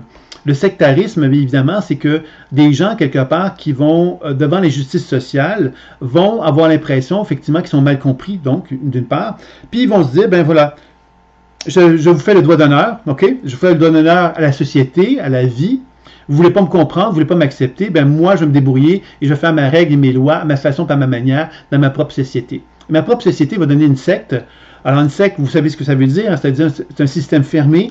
Et ce système fermé-là va entraîner donc une certaine façon d'éduquer, d'enseigner, de se comporter, une certaine façon de vivre une forme de justice qui va être différente, etc., etc. Et puis bien malheureusement, dans les sectes, bien évidemment, il y a souvent des excès, hein, parce que les gens qui sont isolés dans les sectes vont se retrouver dans des situations où ils ne seront peut-être pas reconnus dans un contexte humain tant que ça. Il y aura donc des injustices qui vont résulter, etc., etc. Vous savez comme moi tout ce que ça peut entraîner en termes de sectes, ce que ça peut entraîner que les sectes. Alors ça, c'est une façon de constater que l'injustice sociale peut entraîner donc ce type de comportement-là, de gens qui vont favoriser, qui vont avoir envie de se retrouver dans des mouvements sectaires, des mouvements fermés entre eux. Alors ça peut arriver. Et dans le cas de l'hyperactivité, bien évidemment, donc beaucoup d'énergie dans le chakra frontal, ça va entraîner des réformateurs. Les réformateurs, ce sont des gens, évidemment, qui ont vécu l'injustice sociale et qui ont choisi, eux, de trouver ou de poser des solutions qui vont amener donc des réformes, des changements dans la société. Alors, ces changements dans la société ne sont pas les changements qui vont se faire nécessairement. Il y a des gens qui ont voulu réformer des choses et qui se sont fait, qui ont été pointés du doigt, qui ont été mal reçus, qui ont été mal accueillis, qui n'ont pas été du tout acceptés. Et il y en a d'autres qui ont réussi à faire des réformes. Alors, la réforme, à quelque part, bien évidemment, pour arriver à faire une réforme, il faut être capable d'avoir une certaine forme d'équilibre dans notre volonté de réformer. C'est-à-dire que moi, je ne peux pas réformer une société qui ne va pas accepter ce que j'avance. Je dois avoir la maturité requise pour être capable de comprendre que la réforme que je demande à la collectivité, ben, c'est une réforme qui doit être capable d'être entendue par eux. Alors, si j'arrive avec une réforme qui n'est pas acceptable, c'est évident que je ne pourrai jamais arriver à leur proposer quelque chose qui va être acceptable pour eux. Donc, vous voyez qu'il y a une question de maturité là-dedans. Alors, malheureusement, par l'injustice sociale, ça peut entraîner des réformateurs qui vont vouloir trop amener les changements sans tenir compte de la réalité. Et dans le côté du sectarisme, ça va entraîner évidemment des gens qui vont trop vouloir se renfermer sur eux-mêmes et qui peuvent entraîner tout ce qui peut entraîner d'une secte, justement.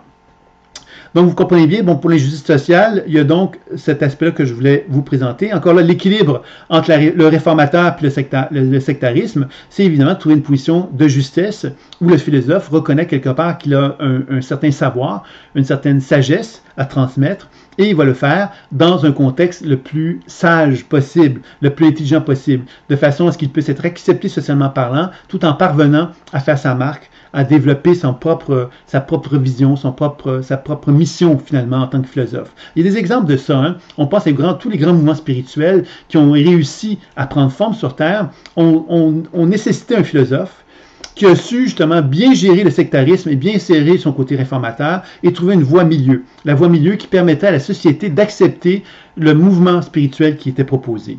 Alors, vous voyez que c'est ça qui est la clé, je dirais, par rapport à ce thème-là qu'est le philosophe et la notion d'injustice sociale. Parce qu'évidemment, quand on est dans l'injustice sociale, on est dans la blessure. Et la blessure nous amène souvent à réagir contre la société.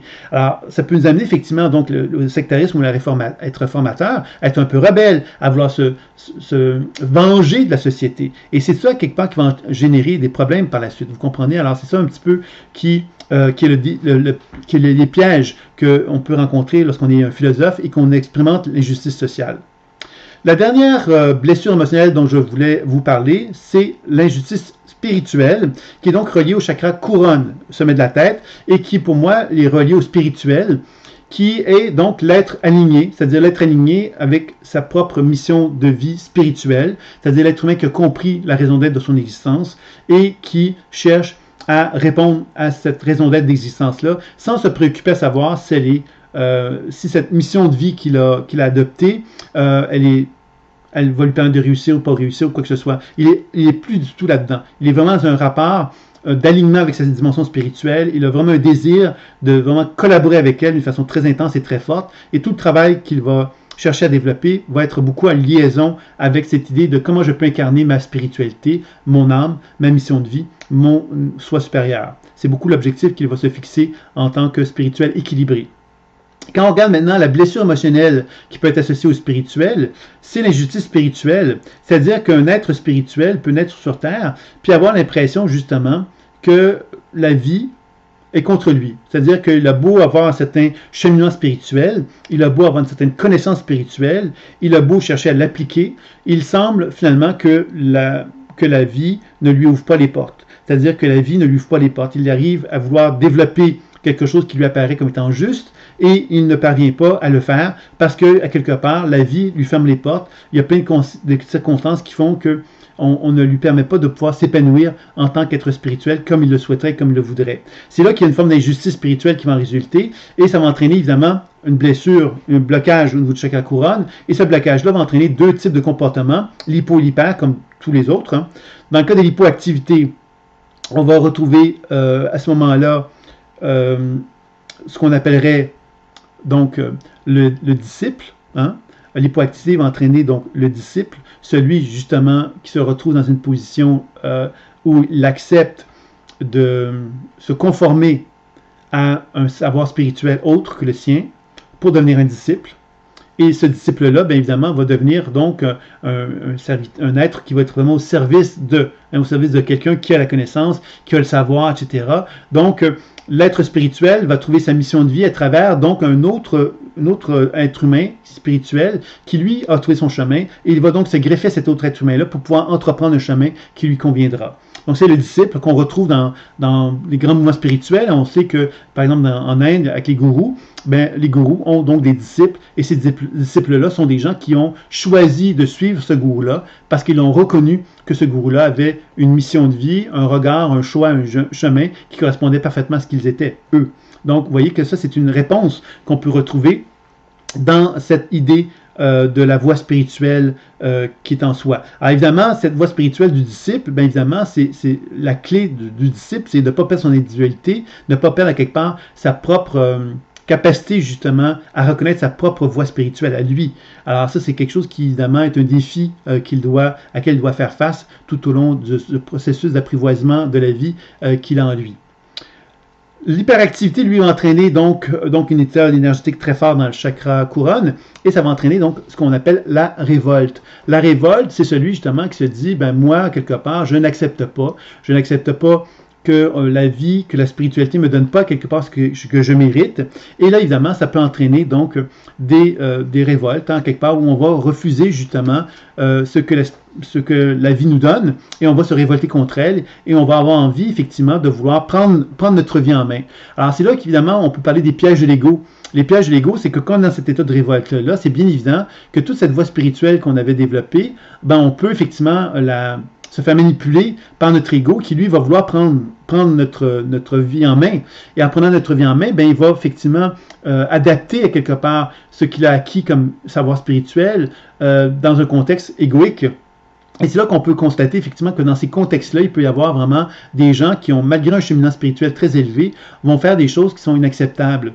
Je pense encore tout récemment, on entendait parler de gens, de bouddhistes quand même assez renommés, qui avaient des comportements inacceptables. Bon, je ne sais pas si c'est vrai ou c'est pas vrai, mais je donne cet exemple-là juste pour faire valoir que malgré que des êtres humains ont des grands cheminements spirituels, il n'est pas dit effectivement que ces êtres-là sont des êtres parfaits, illuminés, etc., etc. Ils sont humains. Et ils ont des défaillances quelquefois. Et encore une fois, l'injustice spirituelle peut être à l'origine de ces défaillances-là, si justement cet être humain-là, malgré sa voie spirituelle, ne soit pas pleinement satisfait, s'attendait à quelque chose de plus et qu'il n'a pas, il pourrait donc effectivement, en son insu, se révolter. Et dans cet état de révolte, se mettre dans une position où il s'éloignerait de sa propre voie, de sa propre mission de vie, enfin, en quelque sorte. Donc voilà, c'était les sept blessures émotionnelles avec, en fin de compte, les 7 missions de vie qu'on a tous, à quelque part à l'intérieur de soi. On a tous à apprendre à comprendre ici que ce que je viens de vous présenter comme les blessures émotionnelles sont, en quelque part, des portes d'entrée pour nous permettre d'accéder à notre mission de vie. C'est-à-dire que pour chacun des chakras, on a donc une essence fondamentale. Et cette essence fondamentale-là, si on cherche donc évidemment à la nourrir, à la développer, à se rapprocher de la voie de l'équilibre de chacune d'elles, bien inévitablement, on va commencer donc à aligner notre être dans cet état de verticalité qui va faire que justement l'énergie va mieux en mieux circuler, que l'information psycho-émotionnelle va de mieux en mieux circuler aussi. Et dans ce sens-là, bien évidemment, l'axe spirituel va pouvoir aussi se déployer plus harmonieusement, bien évidemment, également. Donc, je ne sais pas si vous avez des questions sur l'ensemble de ce qui a été vu dans cette étape-ci. Si vous en avez, vous pouvez toujours me faire part de vos commentaires dans le chat. Alors, moi, je vais simplement poursuivre pour la deuxième étape donc, de la conférence où je vais vous présenter davantage des étapes qui vont nous permettre de faire ce travail pour soigner les 7 blessures émotionnelles. Donc, c'est bien évident que dans un travail intuitif, parce que moi, le biais que j'ai avec vous, c'est le volet intuitif. Là, on vient de faire ensemble une présentation des 7 blessures émotionnelles et peut-être que déjà, vous êtes capable de mettre un pourcentage sur chacune de ces 7 blessures émotionnelles en vous disant, bon, la première blessure émotionnelle n'est pas très forte en moi, elle est à 10%. Par contre, la deuxième est à 95%. La troisième, je dirais à 60%, et ainsi de suite. Donc déjà que, sans être intuitif, on peut déjà quand même avoir un regard sur nous-mêmes qui nous permet de pouvoir poser déjà un regard plus ou moins clair sur le pourcentage qu'on peut avoir en dedans de soi des 7 blessures émotionnelles. On peut également identifier si c'est plutôt hypo ou hyper, ou s'il y a une forme d'alternance qui peut être associée à ça. Et on pourrait prendre le temps, sans doute aussi, de regarder pour chacune des blessures émotionnelles l'essence fondamentale, hein, le type énergétique dont je vous ai parlé, comme le bâtisseur, communicateur, guerrier, serviteur, créateur, philosophe spirituel. De quelle façon que moi, je pourrais me rapprocher de l'équilibre? Parce que là, on a défini quand même à quoi ressemblerait l'équilibre pour chacun de ces composantes-là.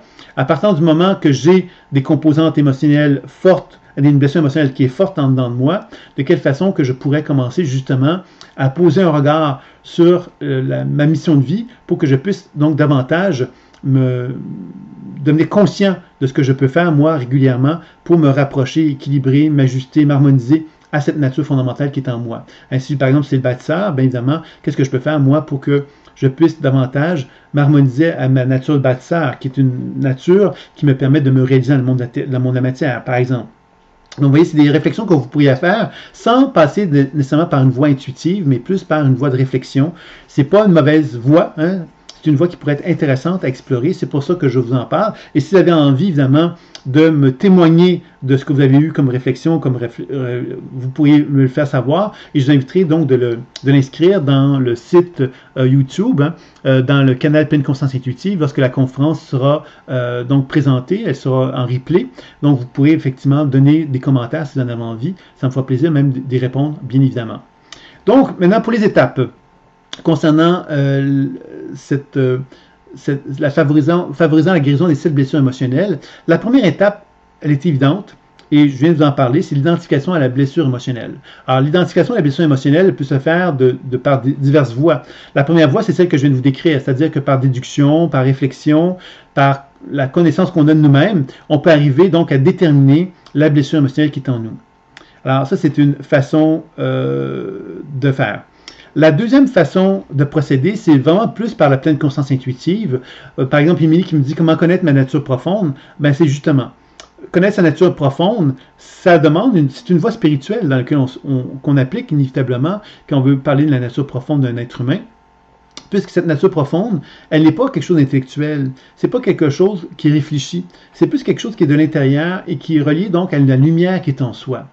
Et cette lumière-là, finalement, moi je te posais la question, Émilie, qu'est-ce qui t'allume, toi, dans la vie? Je cherche juste simplement à mettre en lumière tout ce qui t'allume dans la vie. Qu'est-ce qui fait que ta vie devient allumée dans ta vie? Qu'est-ce qui fait qu'il y a une lumière qui se manifeste en toi, qui te rend heureuse, qui te rend épanouie? Juste prendre le temps de noter ces choses-là va t'amener déjà à te rapprocher de ta nature profonde. Parce que la nature profonde qu'on a chacun d'entre nous, finalement, est directement reliée à notre capacité à être heureux. Et cette capacité d'être heureux, elle est reliée à cette capacité donc d'accueillir notre nature réelle, notre nature profonde. Alors je pense que quand on regarde les 7 chakras, on reconnaît qu'il y a 7 composantes qui sont reliées à notre bonheur. Mais dans ces 7 composantes-là, on va constater qu'il y a des énergies parmi celles-là qui sont plus dominantes ou plus importantes que d'autres et qu'on a davantage à porter attention à chacune d'elles. Et c'est ça un peu que je te propose, Émilie. Ça serait une autre façon, encore là, toujours dans la réflexion intellectuelle, de pouvoir faire un travail à ce niveau-là. Mais si on revient avec la pleine conscience intuitive, ben c'est évident que la pleine conscience intuitive implique une forme d'entraînement, une forme d'apprentissage pour être capable de cheminer, pour être capable de découvrir effectivement chacune des blessures émotionnelles qui sont en soi. Alors on doit comprendre d'abord avant tout que dans notre champ énergétique, on a donc une certaine lumière qui se dégage de soi, une espèce de respiration biolumineuse, comme je disais tout à l'heure. Et dans cette respiration biolumineuse, il y a donc de la circulation énergétique en soi. Et dans l'énergie vitale, il y a de l'information. L'information, effectivement, c'est associé aux expériences de vie que j'ai vécues. C'est-à-dire que quand l'énergie circule dans mon corps, ben, si je prends attention à l'énergie qui circule dans mon corps, je vais prendre le temps de constater que cette énergie qui circule en moi, elle est composée d'une nature psycho-émotionnelle. C'est-à-dire qu'elle a une conscience psycho-émotionnelle qui est en elle, et que si je prends le temps d'interagir avec cette nature psycho-émotionnelle-là, je vais donc découvrir effectivement qu'il y a donc des messages que mon corps souhaite me communiquer. Alors, quand on parle de la blessure émotionnelle, de l'identification de la blessure émotionnelle, c'est d'apprendre justement à faire des voyages en dedans de soi pour être capable d'accueillir cette intelligence qui circule en moi, de reconnaître l'intelligence et la connaissance qui est en moi pour commencer justement à mieux cerner ce que mon corps souhaite me dire, non pas ma tête avec mon cerveau conscient, mais davantage avec cette nature de me relier à ce champ énergétique-là plus subtil. La pratique de l'enracinement est une belle technique de départ pour commencer à faire cela et vous pouvez gratuitement vous inscrire sur le site développementconscience.com et vous pouvez vous inscrire pour obtenir la leçon du module 1 de la formation personnelle qui vous donne accès donc à la connaissance, à la technique de l'enracinement, qui est une belle technique pour commencer, que moi je vous encourage tous à faire. Pour ceux qui ne l'auront pas fait, mais ce sera une belle façon de découvrir un petit peu, d'une façon plus expérientielle, ce qu'on voit aujourd'hui. Et je vous inviterai à le faire à 7 reprises, de vous enraciner une fois par jour pendant 7 jours, avec un petit journal intime qui vous permettrait de simplement noter ce que vous observez pendant ces 7 journées-là. Ce serait, je pense, une belle façon de découvrir la pleine conscience intuitive d'une façon sommaire, mais vous permettrait donc déjà de vous reconnaître que vous pouvez, par le biais de votre conscience, habiter votre corps davantage par cette simple attention que vous pouvez avoir, qu'est la pratique de l'enracinement. Donc, je pense que ce serait quelque chose qui pourrait donc déjà être intéressant. Et cette attention-là que vous allez mettre par la pratique de l'enracinement va vous amener progressivement à constater que dans l'énergie vitale qui est en vous, il y a donc des informations psycho-émotionnelles qui sont dans l'énergie vitale. Et avec le temps, vous allez pouvoir constater que ces énergies psycho-émotionnelles-là peuvent se manifester à vous sous la forme de personnages ou de scènes qui reflètent l'état de la blessure émotionnelle dans laquelle on est. Et à ce moment-là, bien évidemment, on peut prendre le temps de se relier à cette énergie-là, pour prendre le temps de décrire ce qu'on voit, entend et ressent, et de la questionner, lui demander qu'est-ce qu'elle a comme message à nous apporter, de pouvoir donc établir une communication et un échange qui va faire que la blessure émotionnelle, la mémoire de la blessure émotionnelle va pouvoir nous communiquer de l'information qui va nous donner donc la connaissance de soi, la connaissance de la raison d'être de la blessure émotionnelle. C'est évident que je pourrais le faire intellectuellement, ça pourrait être une voie intéressante, mais cette voie de la pleine conscience intuitive me permet d'expérimenter dans ma conscience des vérités. Et ces vérités-là ne sont pas établies par un intellect qui a travaillé, c'est vraiment c'est beaucoup plus établi par une relation intime que j'ai avec moi-même. Et c'est là que ça devient très intéressant, parce que cette nature intime que j'ai avec moi-même me permet donc de commencer à m'accueillir, à me donner la permission d'exister, à me donner la permission de faire en sorte que ces blessures émotionnelles puissent exister. Et le fait qu'elles puissent exister, ben, elles peuvent se déployer et me transmettre leur message, la raison d'être. Et c'est là que je peux commencer à faire un travail intéressant avec chacune d'elles également. Donc ça, c'était pour un deuxième aspect. Il y a une question qui m'est posée. Est-ce que la blessure d'abandon peut influer sur un manque de confiance et sur la procrastination qui freine le lancement de mon activité? C'est évident que peut-être tout à l'heure, si Corinne a envie, il y aura une démonstration qui sera faite et on pourra regarder ensemble avec une personne de la salle, hein, ça peut être toi, ça peut être une autre personne, mais si tu as envie, on pourrait regarder de façon plus approfondie cette problématique-là.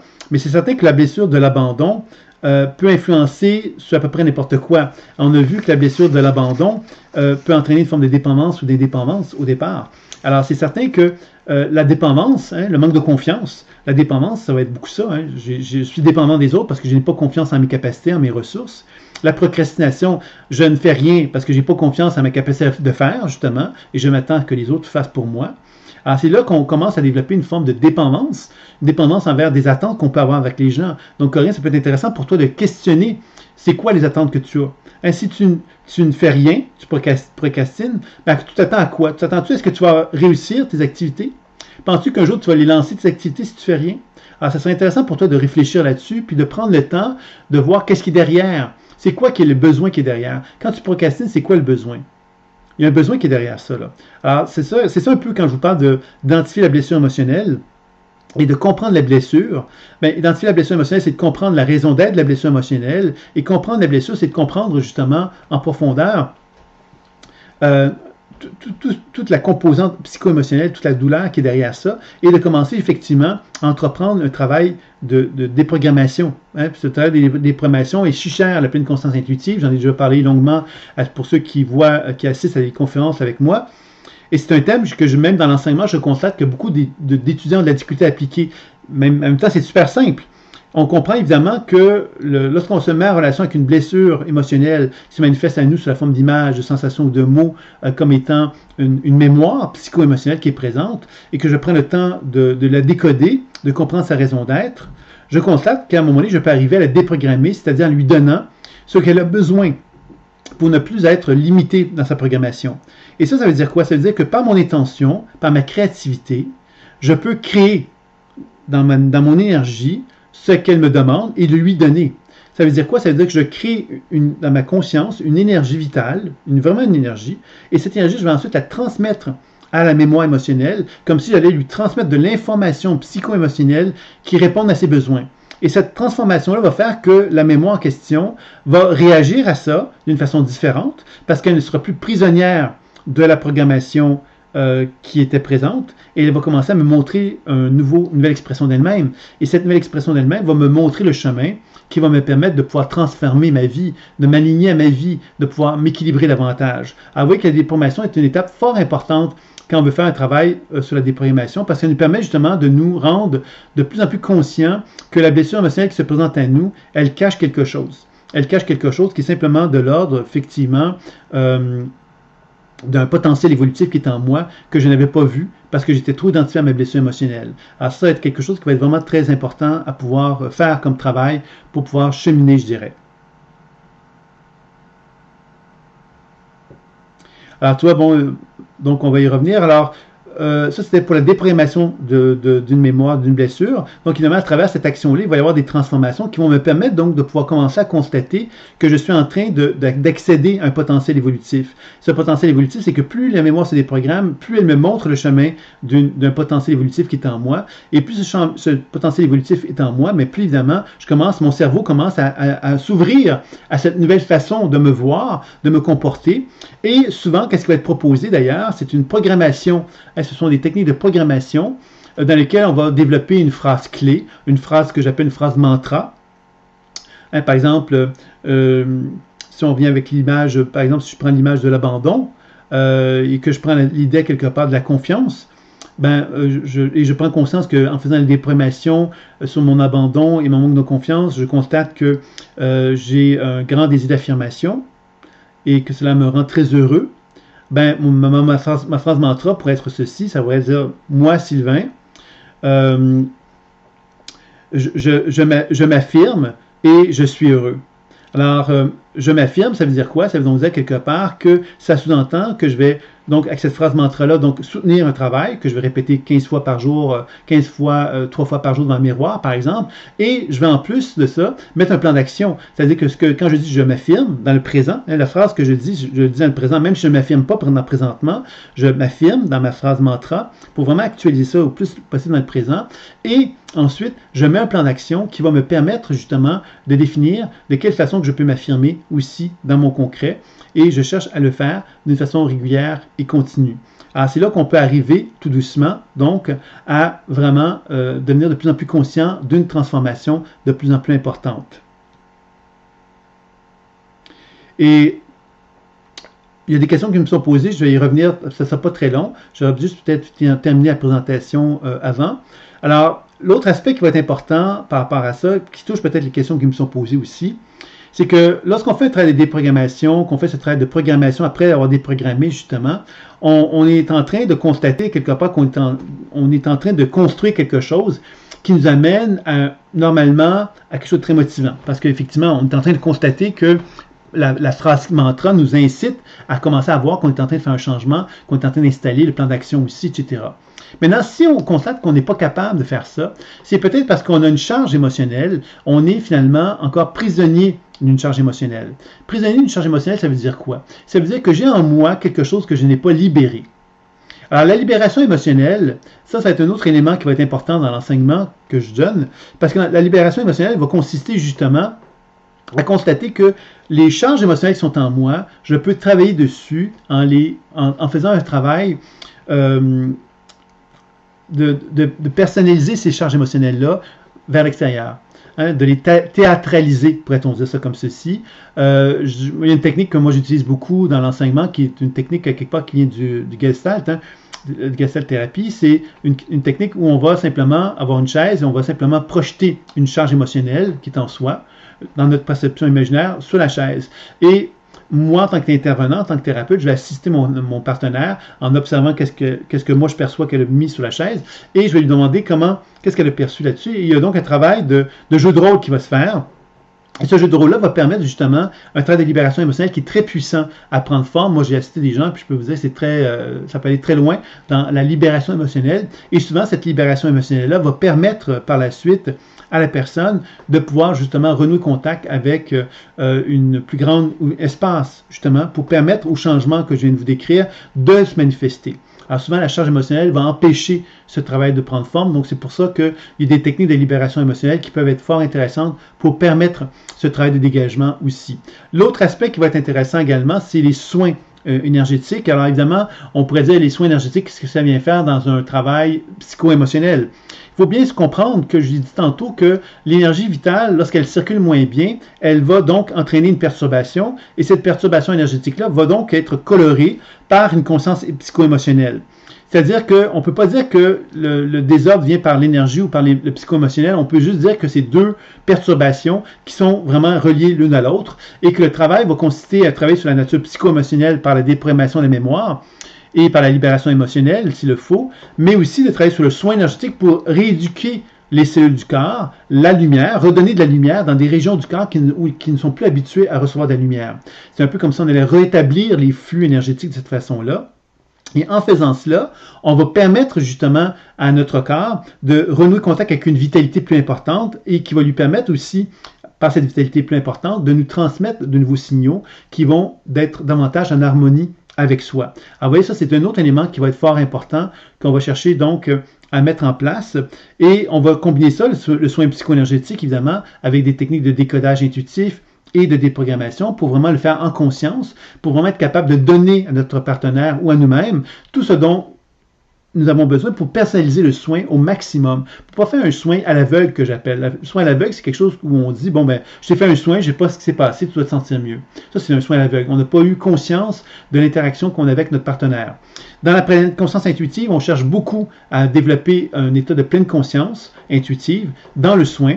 C'est-à-dire que quand je fais un soin énergétique, je vais chercher à voir comment mon partenaire reçoit le soin, comment il réagit au soin et comment je peux déprogrammer et le soigner pour favoriser un soin qui soit le plus profond possible. Donc, c'est ça un peu qu'on va chercher à faire pour faire un travail sur les blessures émotionnelles. Il y a une technique qui est très puissante d'ailleurs qui s'appelle la technique de l'accueil, qui va être proposée souvent pour faire ce travail sur la blessure émotionnelle, puisque la technique de l'accueil est une façon de se réapproprier, de se réunifier une énergie avec laquelle on est en dissociation.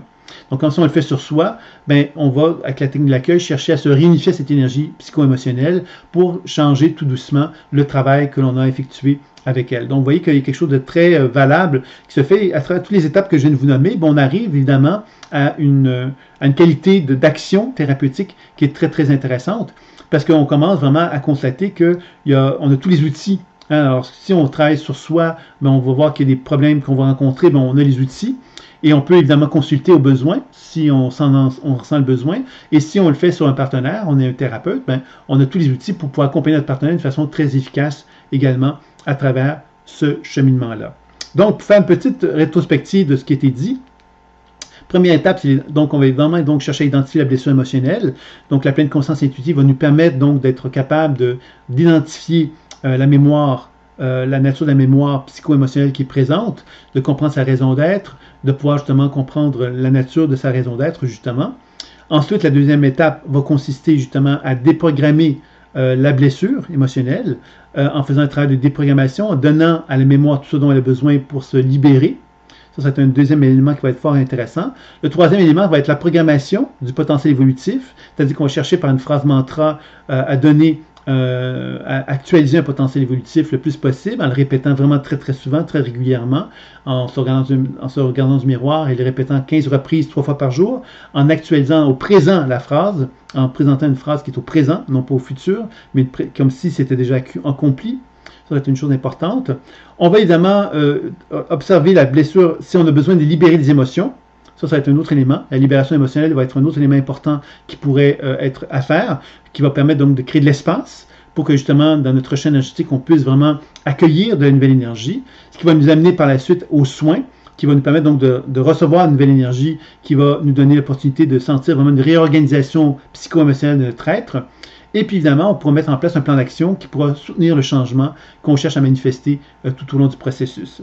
Alors vous voyez, c'est ça un peu les étapes du soin qui favorise la guérison des 7 blessures émotionnelles.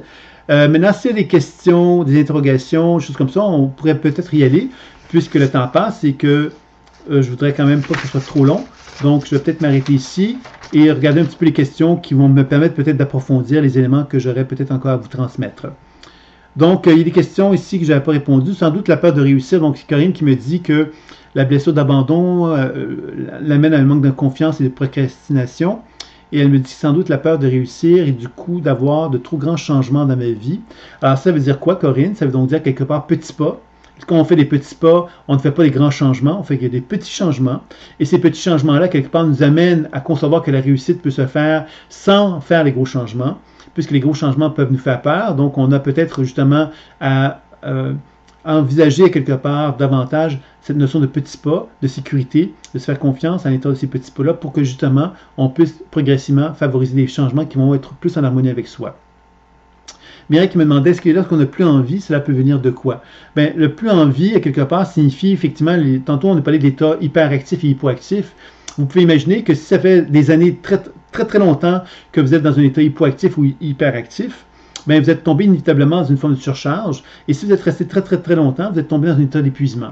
Donc, quand on est dans un état d'épuisement ou même de surcharge, on n'a plus envie. Pourquoi on n'a plus envie? Parce qu'on n'est plus capable. On n'est plus capable parce qu'on a fonctionné pendant un certain temps en jouant la comédie, on va l'appeler comme ça, parce que les blessures émotionnelles nous amènent à jouer la comédie, et ce jeu de comédie-là nous épuise. À un moment donné, on n'est plus capable de jouer la comédie, et on est obligé quelque part de devoir poser un regard sur sur qui on est véritablement. Alors quand on n'est plus capable, on n'a plus envie de faire quelque chose, c'est qu'on est maintenant prêt à autre chose. Et cette autre chose-là nous oblige effectivement à renouer contact avec sans doute une plus grande tendresse, je dirais, envers soi-même, une plus grande amour envers soi-même, une plus grande capacité justement de se choisir aussi, parce que quelque part, on doit comprendre que ce qu'on n'a plus envie, c'est parce qu'on était déçu, et c'est déçu de quoi, de qui? Est-ce qu'on est déçu de soi-même? On est déçu des autres? C'est là qu'on commence à comprendre que par ces questions-là, on comprend quelque part que le plus envie est relié justement à des attentes qu'on en avait. Qu'elles soient vers nous, qu'elles soient vers les autres, on a des attentes. Et ces attentes-là doivent nous amener justement à un changement, à une transformation. Et c'est ça quelque part que la vie nous demande de faire. Donc la vie nous demande de nous ajuster régulièrement. Et l'étude des 7 blessures émotionnelles, l'étude des 7 essences fondamentales de l'être, qui sont le bâtisseur, communicateur, guerrier, serviteur, créateur, philosophe spirituel, vont nous apporter justement l'opportunité de commencer à grandir puis d'évoluer d'une façon beaucoup plus grande et beaucoup plus harmonieuse avec son être, parce qu'on va commencer justement à comprendre qu'est-ce que l'univers veut de nous en fin de compte. L'univers veut de nous, c'est que ces 7 composantes-là, on soit en harmonie avec elles. C'est pas compliqué. Et que si on n'est pas en harmonie avec elles, mais il y a un travail à faire dans chacune des composantes pour pouvoir arriver à l'harmoniser. Est-ce qu'on doit le faire d'une façon urgente? Est-ce qu'on doit le faire d'une façon alarmiste? Non. On doit le faire avec amour, avec respect, avec accueil, et on doit le faire au rythme qu'on est capable de le faire. Je pense que c'est ça qui est important aussi à se rappeler. À force de chercher la raison d'être des perturbations, ça donne parfois l'impression de vivre de manière dissociée de la réalité, car on cherche à mieux comprendre comment on fonctionne. Comme si la position de témoin est un élément des sens et des émotions. C'est une très bonne question, Muriel, que je salue au passage. Je te dirais que je sais bien que tu me poses cette question-là, ça me permet de clarifier quelque chose de très important. Comprendre la raison d'être des perturbations n'est pas fondamentale pour faire un soin sur les blessures émotionnelles. Les raisons d'être fait partie d'une compréhension qui va nous permettre de mieux déprogrammer, qui va nous permettre de mieux soigner. Mais ce n'est pas un élément essentiel. Quand tu me dis, comment tu me présentes ça, c'est que tu me dis à force de chercher la raison d'être des perturbations, déjà pour moi, ça ne colle pas. Parce que dans une démarche intuitive, on n'a pas à forcer de chercher la raison des perturbations, on a à la trouver.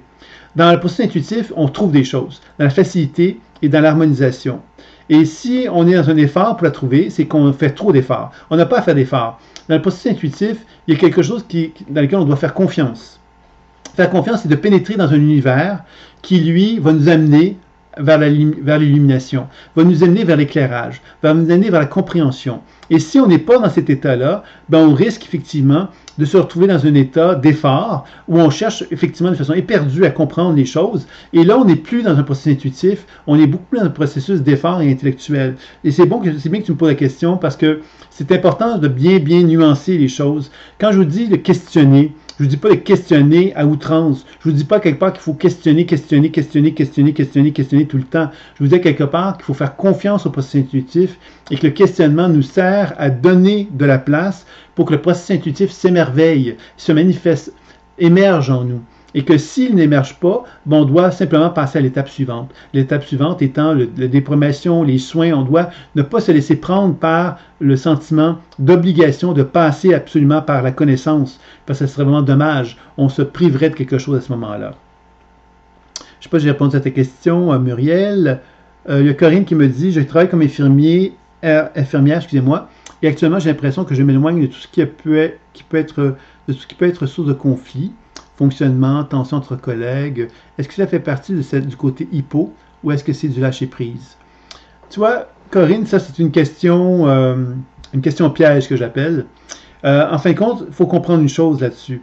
Moi, ce que je viens de vous présenter aujourd'hui, ce sont comme des idées, un modèle, pourrait-on dire. Et ce modèle-là, quelque part, doit nous servir.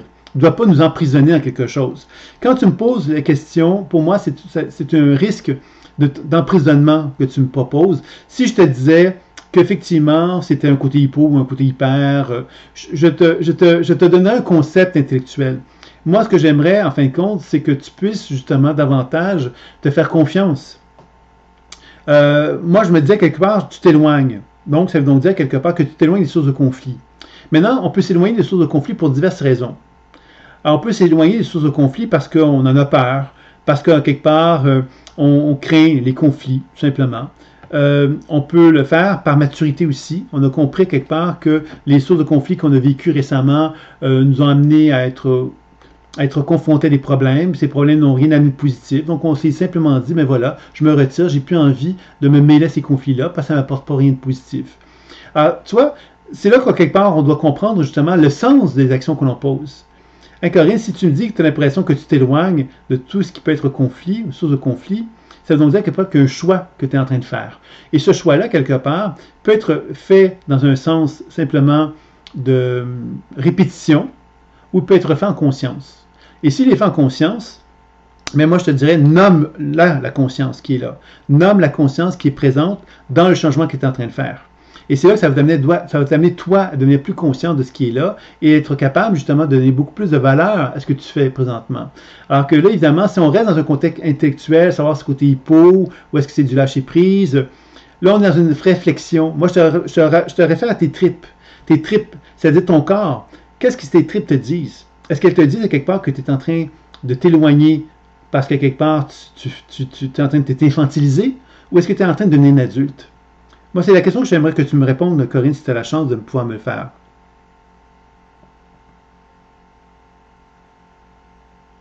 Toi, tu dis, je m'éloigne quand cela semble m'agresser, alors que sans participer, je me sens plus sereine et plus présente pour mes patients. Donc, moi, je te dirais quelque part que ça, c'est déjà une réponse déjà plus précise pour toi, Corinne, où tu assumes quelque chose. Tu assumes que tu es en train de t'éloigner parce que tu n'as plus envie. Tu avais l'impression d'être agressé, puis tu as envie à quelque part de justement être plus sereine, puis être plus présente pour tes patients. Tu as ta réponse. Et pour moi, quelque part, ça, c'est un acte de maturité que tu es en train de me faire part quand tu m'exprimes ça. Parce que tu es en train de t'assumer. Assumer, c'est la position de verticalité. C'est pas être dans une position, quelque part, de questionnement, d'interrogation intellectuelle ou émotionnelle, où on est mélangé, où on ne sait pas trop où est-ce qu'on s'en va. On est en train de faire un choix. Et c'est ce choix-là, quelque part, de l'adulte qu'on doit tous faire un jour ou l'autre. Et je pense que c'est ça un petit peu que tu es en train de témoigner, Corinne. Dans ce sens-là, c'est intéressant et je te remercie. Muriel qui me dit, oui, merci de me ramener à cette part intuitive de lâcher prise sur la compréhension. Oui, bien sûr, c'est un risque, évidemment. C'est sûr que le travail intuitif, tel qu'on l'enseigne, tel que je l'enseigne, peut amener des fois cet espace de dire, il faut que je comprenne absolument. Alors que c'est pas vrai. On peut ne pas comprendre et arriver à d'excellents résultats. Les soins, finalement, de la blessure émotionnelle peuvent se faire de diverses façons. Et c'est là si on fait confiance au processus intuitif, on va accepter justement que le processus intuitif va pouvoir nous amener vers un chemin, une révélation, une ouverture en soi. Et c'est ça, je pense, qui est important, c'est de faire confiance au processus intuitif qui va nous amener aux meilleurs résultats possibles, je dirais. Est-ce qu'il y aura d'autres questions? Bienvenue, Corinne. Parce que sinon, comme le temps passe, je ne voudrais pas que ce soit quand même vous garder trop longtemps. Donc, je vais peut-être simplement terminer. Et s'il y a des questions, continuez à me les poser, je vais vous répondre. Je vais simplement peut-être prendre le temps de faire une présentation très sommaire des propositions que j'avais envie de faire concernant les formations. Alors, il y a eu une première proposition qui a été faite à la conférence précédente. Pour ceux qui n'y ont pas assisté, peuvent la visionner sur YouTube, dans le canal Pleine Conscience Intuitive. Mais, donc, les propositions que je vais faire cette fois-ci vont quand même être relativement proches de ce qui avait été fait la première fois. Puisque évidemment il y a eu des retours, des questions qui m'ont été posées, donc j'ai pris le temps donc, de vous les proposer. Alors je vais vous dire très sommairement, et je pourrai vous envoyer ça demain, ces propositions-là, plus concrètement sous forme écrite, et vous pourrez les recevoir. Vous allez avoir comme jusqu'au 19 août 2017 pour accueillir, à vous adhérer, à vous inscrire à ces propositions-là. Donc pour la formation personnelle, j'ai présenté donc une proposition qui est identique à celle de la dernière fois. Donc, c'est 750 € au lieu de 995 € ou dollars. Là. Si vous faites un paiement unique, alors c'est un paiement unique de 750 € ou dollars au lieu de 995 € ou dollars. Donc, vous avez déjà une réduction. Mais en plus de ça, vous avez également 5 mini-consultations de plus à la formation. Donc, vous avez déjà 15 modules d'enseignement qui sont proposés, 16 webinaires, 5 mini-consultations. Vous avez 5 de plus en plus de ça. Et avec un paiement unique, c'est 750 € ou dollars. Sinon, si vous voulez le faire en modalité de paiement de 3, 6 ou 12 paiements, vous pouvez le faire et c'est 995 € ou dollars sans frais. Donc, vous payez 995 € ou dollars. Donc, ça veut dire que pour 12 paiements, vous allez payer 83 € ou dollars par mois. Donc, c'est quand même fort intéressant. Donc, ça, c'est la formation personnelle. Et pour la formation professionnelle, vous avez l'opportunité de faire une formation, donc les 5 spécialisations pour 3 000 € ou 3 000 $. 3 000 $, c'est ça. Vous avez un bonus de 5 mini-consultations qui vient avec ça et l'introduction en ligne qui est d'une valeur de 150 € ou dollars. Vous pouvez faire un paiement unique de 3 000 € ou dollars si cela vous intéresse. Jusqu'au 19 août à minuit, cette proposition existe. Et vous pouvez également, qu'est-ce qui est nouveau, vous pouvez faire également un paiement en 24 mois. Une formation qui dure 30 mois à peu près. Donc, vous pouvez faire un paiement en 24 mois sans intérêt. Donc, vous allez payer, cette fois-ci, vous allez payer 3 500 € dollars, qui est la valeur de la formation actuelle, mais sans intérêt, sans aucun autre frais. C'est donc, ça vous revient à 145 € dollars par mois pendant 24 mois. Et pour justement honorer cette formation professionnelle et pour faire un lancement, on a donc organisé avec une organisatrice un stage qui aura lieu donc le 30 octobre au 3 novembre, qui est une semaine de vacances pour ceux qui seraient intéressés. Donc, ça sera dans un résidentiel.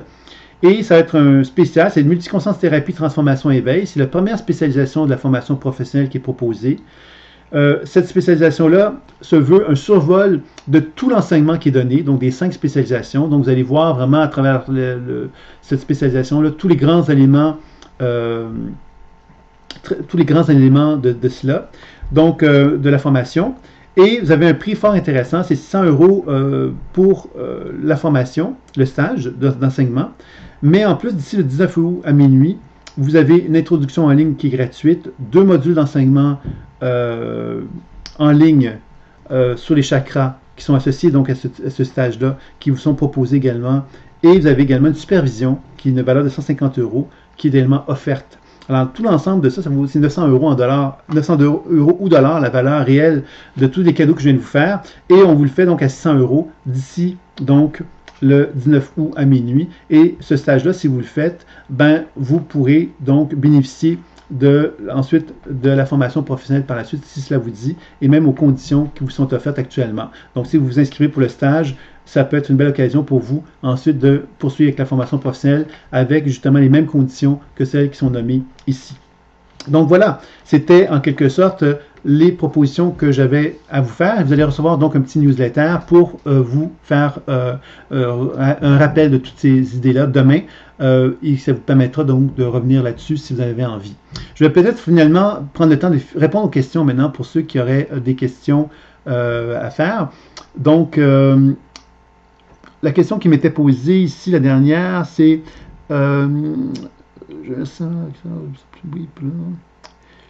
comment se sortir des auto-sabotages? Alors, c'est sûr que les auto-sabotages, il y a deux façons, Ludovic, de travailler là-dessus. La première façon, évidemment, si on veut travailler d'une façon très très basique, l'auto-sabotage, c'est de travailler justement sur la composante de l'auto-sabotage. C'est-à-dire qu'un auto-saboteur qui peut être, je ne sais pas moi, le masochisme en soi, qui est un auto-saboteur. Alors, le masochisme, effectivement, s'organise pour toujours sortir dans une situation de masochiste et il fait que les choses ne fonctionnent pas. Et à ce moment-là, évidemment, il y a une façon de travailler très simple, c'est de travailler carrément avec cette position-là, de reconnaître qu'on a dans nous un saboteur qui s'appelle le masochiste et de travailler avec lui. Alors, de travailler avec lui, ça veut dire travailler avec un accompagnateur, ça peut être avec un intervenant comme moi, ça peut être avec un autre intervenant, qu'importe, mais l'important c'est de libérer l'émotion à quelque part qui est reliée justement à la charge qui est en train de cet auto-sabotage-là. Donc ça, c'est une façon de faire. L'autre façon de faire, bien évidemment, c'est de poser une attention, un peu comme dans la pleine conscience intuitive, hein, c'est de commencer à poser une attention vers la mémoire qui est reliée à l'auto-sabotage et de faire tout le processus et le protocole que je vous ai proposé tout à l'heure. Ce serait une autre façon de procéder également. Comment être de plus en plus dans l'intuition, mais c'est certain que, Émilie, c'est pas sorcier, c'est la pratique. Quand on veut être de plus en plus dans l'intuition, on doit pratiquer de plus en plus souvent. La pratique de l'enracinement est vraiment une base, donc je t'invite à la pratiquer si tu ne l'as jamais fait. Et par la suite, bien évidemment, commencer à pratiquer des enseignements, parce qu'on parle de l'intuition, on peut dire, moi je suis intuitif, mais on peut vraiment développer l'intuition par une méthodologie. Alors moi, je pense que ce serait intéressant de pouvoir vraiment mettre l'emphase là-dessus, parce que je crois que c'est quelque chose de vraiment intéressant à ce niveau-là. Donc, ce serait la réponse que je donnerais. Christiane qui dit « Très belle idée d'avoir relié les missions de vie aux blessures émotionnelles. » Donc, je te remercie. Je suis bien assez content, moi aussi, de cette idée-là. Bonsoir Mireille, merci pour tout. D'accord, d'accord, d'accord. Donc, OK.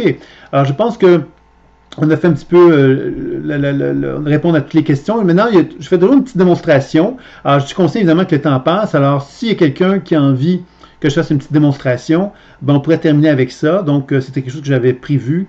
Donc, le temps a passé un peu plus que je pensais, mais il est un peu plus tard. Mais bon, est-ce qu'il y a quelqu'un qui serait intéressé à ce que je fasse une démonstration avec une personne de la salle sur un thème de l'émotion? Donc, Corinne, voilà. Mais Corinne, on en avait déjà parlé un petit peu.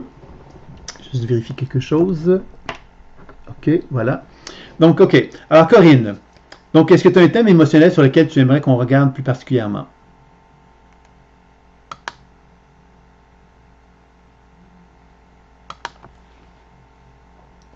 Peut-être me dire la blessure émotionnelle sur laquelle tu aimerais que je travaille, Corinne. L'abandon, excuse-moi. D'accord, OK. Donc, on va regarder un petit peu ça. Alors, si on tient compte de la structure que j'ai présentée tantôt, on pourrait dire que l'abandon, c'est relié au chakra sacré. Mais ça, c'est dans la théorie, c'est dans la grille de lecture que je vous ai proposée. Maintenant, on va regarder dans Corinne, qu'est-ce que je perçois d'elle dans un premier temps par rapport à ça.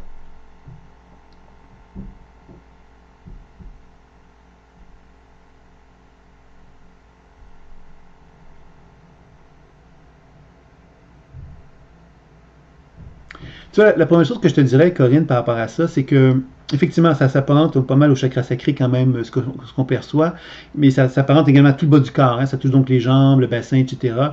Et ce que je vois là-dedans, c'est la révolte, tu vois. Je vais t'exprimer ce que je veux dire par là. La révolte, c'est un peu comme, moi, ce que j'ai besoin de comprendre, j'ai besoin de comprendre pour pouvoir accepter d'être abandonné ou qu'on l'on. Tu vois, c'est un peu l'expérience de l'abandon, j'ai besoin de la comprendre.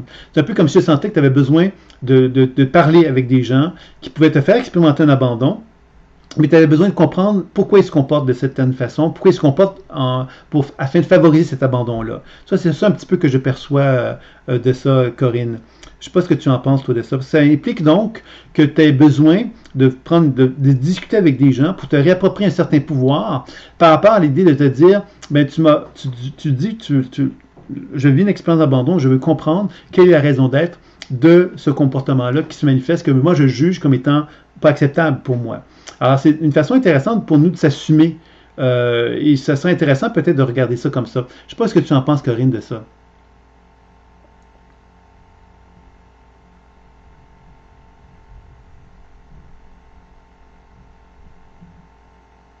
C'est un peu comme quelqu'un qui a plus envie de se contenter de belles phrases, de beaux mots, que des choses qui nous raconteraient, des choses qui sont bidons. On a envie d'une vraie discussion, un vrai échange qui soit vraiment réel et vrai. Effectivement, je suis infirmière en psychiatrie, la parole est très présente. Oui, puis j'ai l'impression quelque part que dans ton cas, tu as un besoin d'avoir une parole vraie, une parole juste, pas une parole qui remplit des vides, pas une parole qui est là juste pour dire quelque chose qui n'a pas vraiment de signification, tu vois. J'ai l'impression que tu as besoin de signification, toi, énormément. Alors, tu sais que des fois, quand on est un enfant, quand on vit l'abandon, un enfant, quelque part, qui vit l'abandon, ne comprend pas ce qui se passe. Il peut comprendre ce qui se passe en partie, mais il ne comprend pas quelque part le sens de l'expérience. Si une personne se comporte avec lui d'une façon, par exemple, la personne devient froide sans que l'enfant comprenne pourquoi, ben, si l'enfant n'est pas capable de mettre des mots dessus, il va toujours rester avec une zone de gris, une zone d'incertitude, d'incompréhension qui vont être là. Et c'est pour ça que c'est si important pour toi, je pense, de mettre les mots. Mettre les mots, c'est de ne pas avoir peur que quand tu vis des choses émotionnellement parlant avec des gens, de ne pas avoir peur de leur témoigner ce que tu vis et de leur demander quelque part d'essayer de comprendre ce qui se passe. Pour toi, c'est important parce que cette compréhension te permet de te réorganiser intérieurement et de te permettre de te repositionner par rapport aux gens qui t'entourent. Et je pense que tu es dans une phase de reconstruction dans ton énergie actuellement et que tu es en train d'apprendre à te dire, ben là, j'en ai assez de donner du pouvoir à tout le monde. J'ai envie de me donner du pouvoir à moi-même. Et dans ce sens-là, il y a quelque chose de guérisseur qui est en train de se produire chez toi. Et pour moi, la blessure émotionnelle de l'abandon est en train quelque part tu es dans une phase de guérison. Tu es dans une phase où tu es en train d'apprendre à actualiser un processus de réactualisation d'un nouveau comportement plus en harmonie avec qui tu es véritablement et qui favorise beaucoup la notion de communication et de communication authentique justement qui est reliée au chakra sacré. Je ne sais pas ce que tu en penses de ça, Corinne.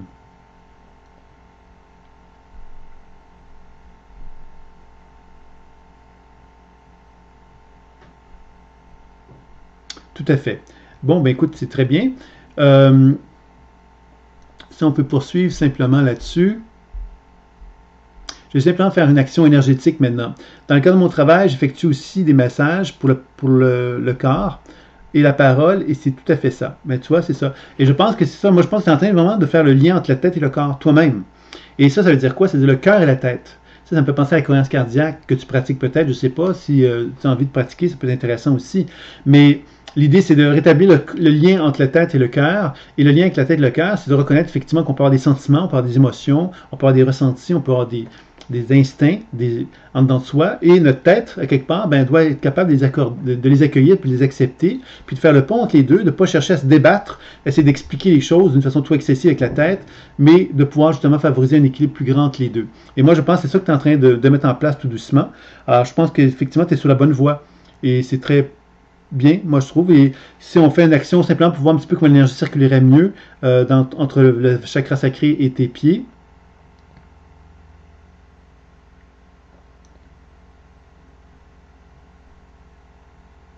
Ça, pour moi, ce que je sens, c'est beaucoup la précision. Quand on dit quelque chose, quand on dit je vais à gauche, je vais à gauche. Si quelqu'un me dit je vais à gauche puis il va à droite, ben non, écoute, excuse-moi parce que tu m'as dit tu allais à gauche, là tu t'en vas à droite. Il y a quelque chose qui font. Peux-tu m'expliquer? Je te dis ça comme ça parce que je sens que tu as besoin, toi, de clarification énorme. Tu peux être chiante, hein, parce que quand on veut la clarification, on est chiant, parce qu'on est précise. On demande des précisions. On ne laisse pas les choses aller. On veut comprendre les choses. Alors, si quelqu'un nous dit non, puis il se comporte comme si c'était oui, on va lui dire, là, je te comprends pas, tu me dis non, et là, tu te comportes comme si c'était oui. Alors, c'est un peu chiant, ce genre de questionnement-là, parce que ça demande des précisions. Et dans ton cas, les précisions, c'est guérisseur pour toi, puis c'est quelque chose que tu n'as pas eu, que tu n'as pas reçu suffisamment dans ta vie. Donc, je pense que tu as besoin énormément de mettre en place aujourd'hui un besoin de réponse à ce niveau-là. Et moi, je t'inviterais donc vraiment à reconnaître ce besoin que tu as d'assumer ce pouvoir d'être chiante, justement, d'être celle qui a besoin d'être authentique, d'être vraie, d'être claire, de comprendre ce qui se passe. Et je pense que c'est vraiment très, très bien pour toi de pouvoir procéder comme ça. Tu sentais le bas du corps en souffrance. Est-ce que c'est pour ça les édèmes? La mauvaise circulation est effectivement, on me dit, assez chiante. Attachante ou assez chiante, je ne sais plus trop. Je pense que c'est assez chiante, mais bon.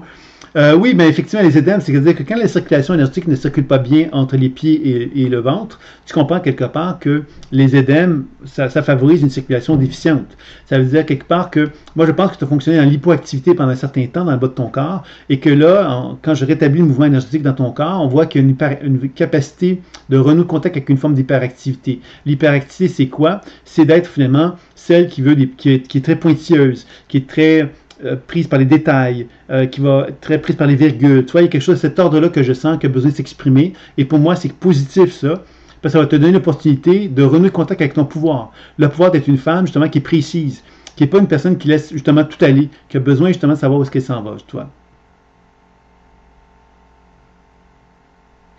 Ah, mais je suis convaincu que tu es attachante, Corinne, mais chiante. D'accord, on est d'accord là-dessus, pas de problème.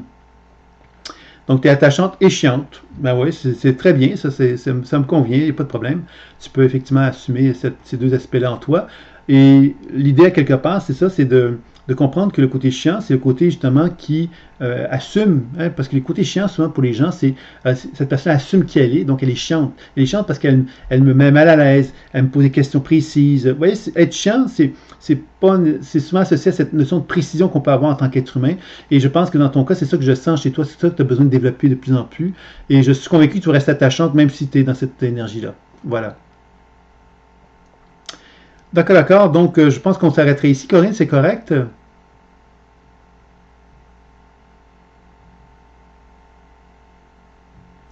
Donc, ben, je te remercie aussi. Alors,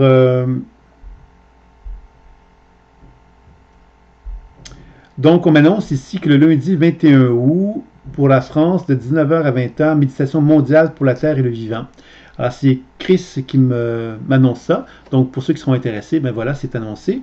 Donc, je voulais vous remercier pour cette conférence. Alors, évidemment, si ça vous dit de noter dans votre... Quand cette conférence sera sur YouTube, vous pourrez laisser des commentaires. Et ça vous dit, ben, dites-moi finalement où est-ce que vous vous êtes retrouvé, vous, dans les 7 blessures émotionnelles, et de quelle façon que votre mission de vie pourrait justement s'actualiser. Hein, de quelle façon que vous pouvez envisager que vous pourriez favoriser votre mission de vie en identifiant votre blessure émotionnelle et en évaluant de quelle façon que vous pourriez justement mieux la soigner, mieux la guérir, pourrait-on dire, pour permettre justement cette expression de mission de vie à prendre forme. Voilà.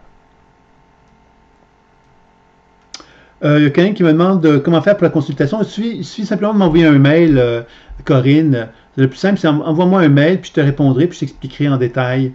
Et puis voilà, ça sera plus simple finalement de faire ça comme ça. D'accord? Donc, je vous remercie pour votre présence pour cette conférence. J'espère que vous avez apprécié. Maintenant, vous avez une proposition. Vous allez recevoir un mail demain qui va vous reconfirmer chacune des propositions que je vous ai faites. Et vous aurez jusqu'au 19 août, jusqu'à minuit, 19 août, pour pouvoir vous inscrire si vous êtes intéressé à chacune des propositions. Donc voilà. Alors, j'espère que vous avez apprécié. Je vous remercie beaucoup. Je vous souhaite une très, très belle soirée.